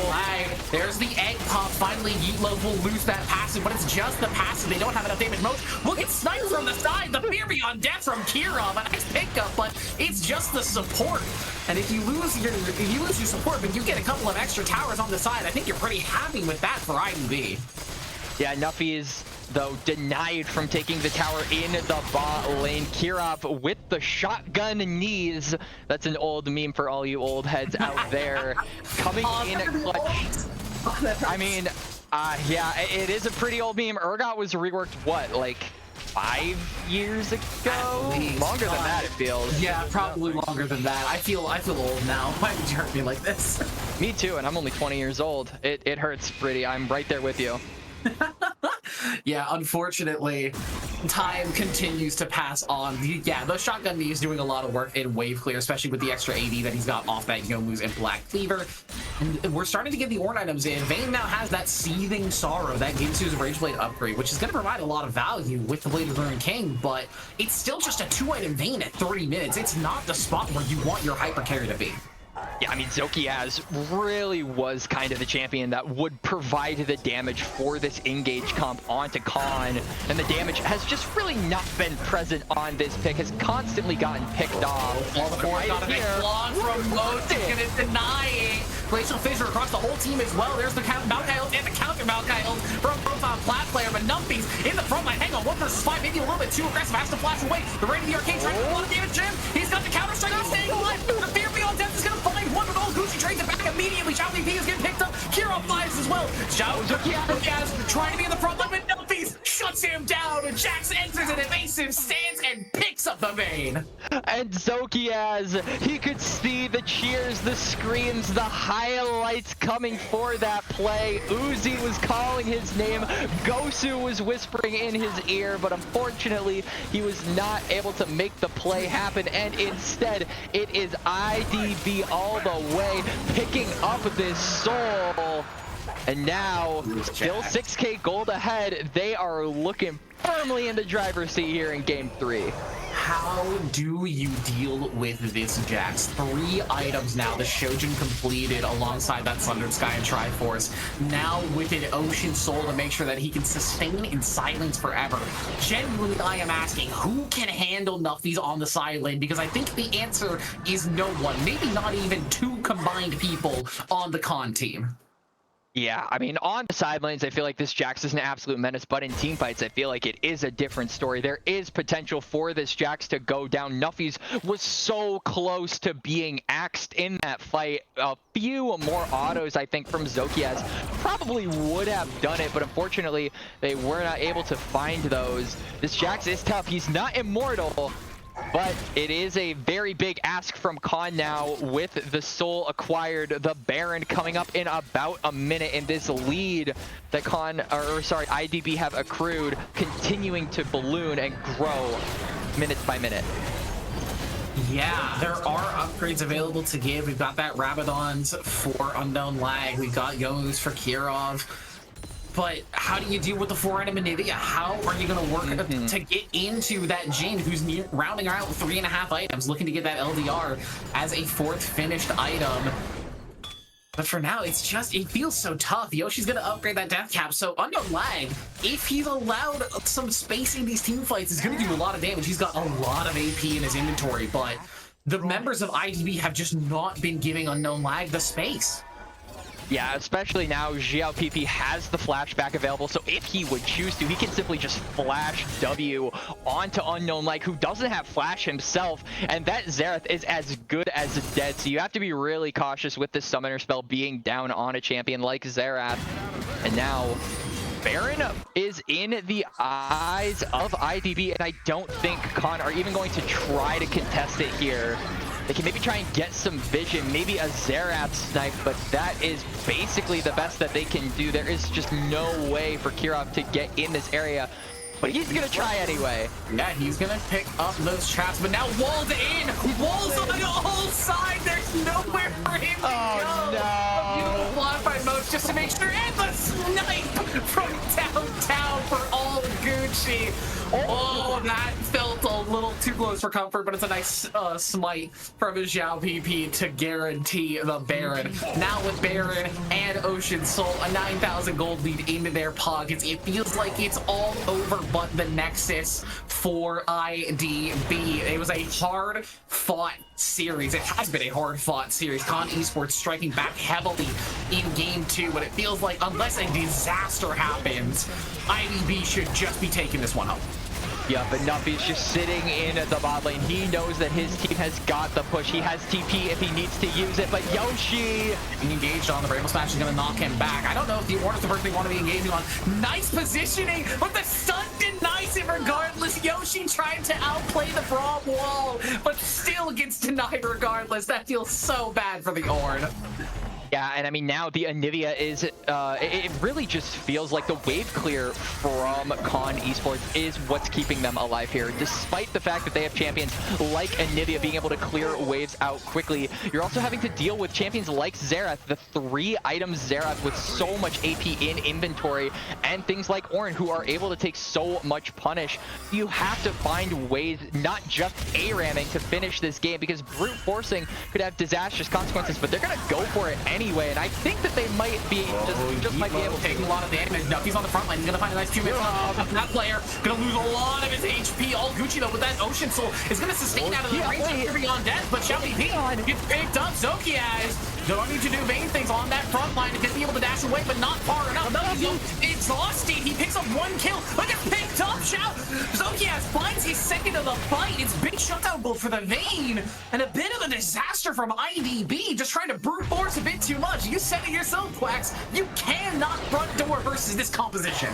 You need to be able to go for 4-1. Nuffies does not have the teleport, so it's a little bit more difficult. So you send Yeetloaf, you send someone with teleport to the side lane. You need to be able to divide and conquer in order to win this game. An unknown leg gonna hit us with a little bit of dance moves there as this game is about to pass the 35-minute mark. Yoshi, now level 16, going to ding yet another member with the ornament. Yomu's Awake acquired for Kirov. Oh, I love the ranged item talent value from that item. It really is providing a lot of extra value for the for the Urgot. Oh, this series has been a mess, and Riot Games just continues to deliver. But yeah, the Orange team is scaling, and if IDB continues to stall out and continues to waste time, the final upgrade will come through. It'll be on Proton Plat player, so it's not going to do too much for him, I will say, but Yoshi will get that last little batch of stats, and that's a very, very healthy Ornn. And the tank shred for IDB really is on Yeetloaf. I would love to see Yoshi pick up either a Spirit Visage or some kind of Cane of Rooken for himself, just to provide a little bit more magic resistance. Hang on, Kiro loses his flash against that wall, has to try and dash away. Yoshi, I was just talking so good about it, but he's gonna get caught out. All Gucci will find that kill with a 4th shot. Right to the Arcane, trying to get some damage down. Some good blocks from the team, though. Yeetloaf will manage to survive. Shot number 2.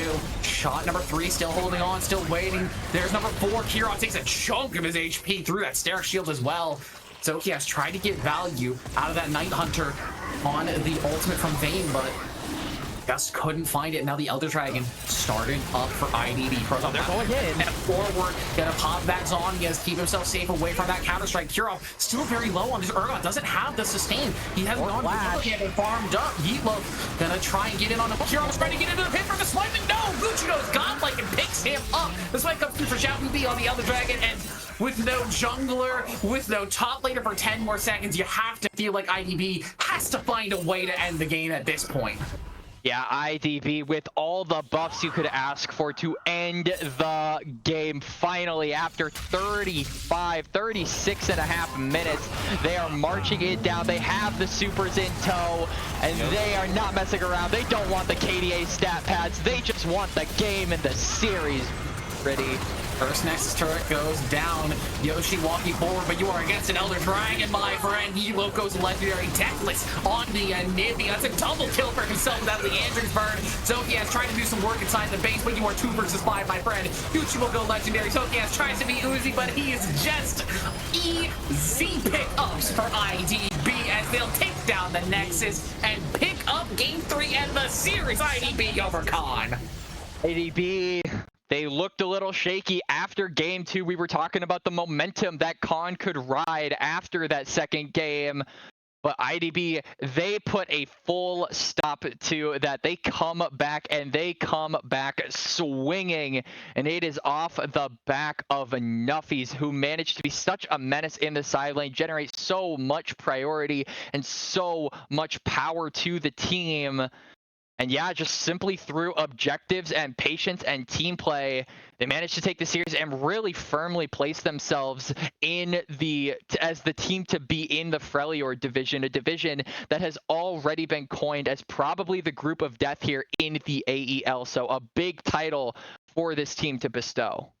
Yeah, I mean, something that Flay mentioned when he was on here for the cast, taking your spot for a little bit, the experience on this Iridescent Dawn Blastcone roster is so high. These players have been around the scene for quite a while. They have experience making these micro and macro calls, making these tough decisions over the course of the game. We saw it in game 1 against Yoshi on that split push on the Fiora, and we saw it again in game 3, Nuffies, with that beautiful teleport on the Dragon fight, just making sure that his team would win it all. It's exactly what you want out of a team. And I think I would fully agree with you that Iridescent Dawn is looking like the team to beat in this division, though Khan certainly no slouch either. If they're not a shoo-in for first, they're in for second, that's for certain.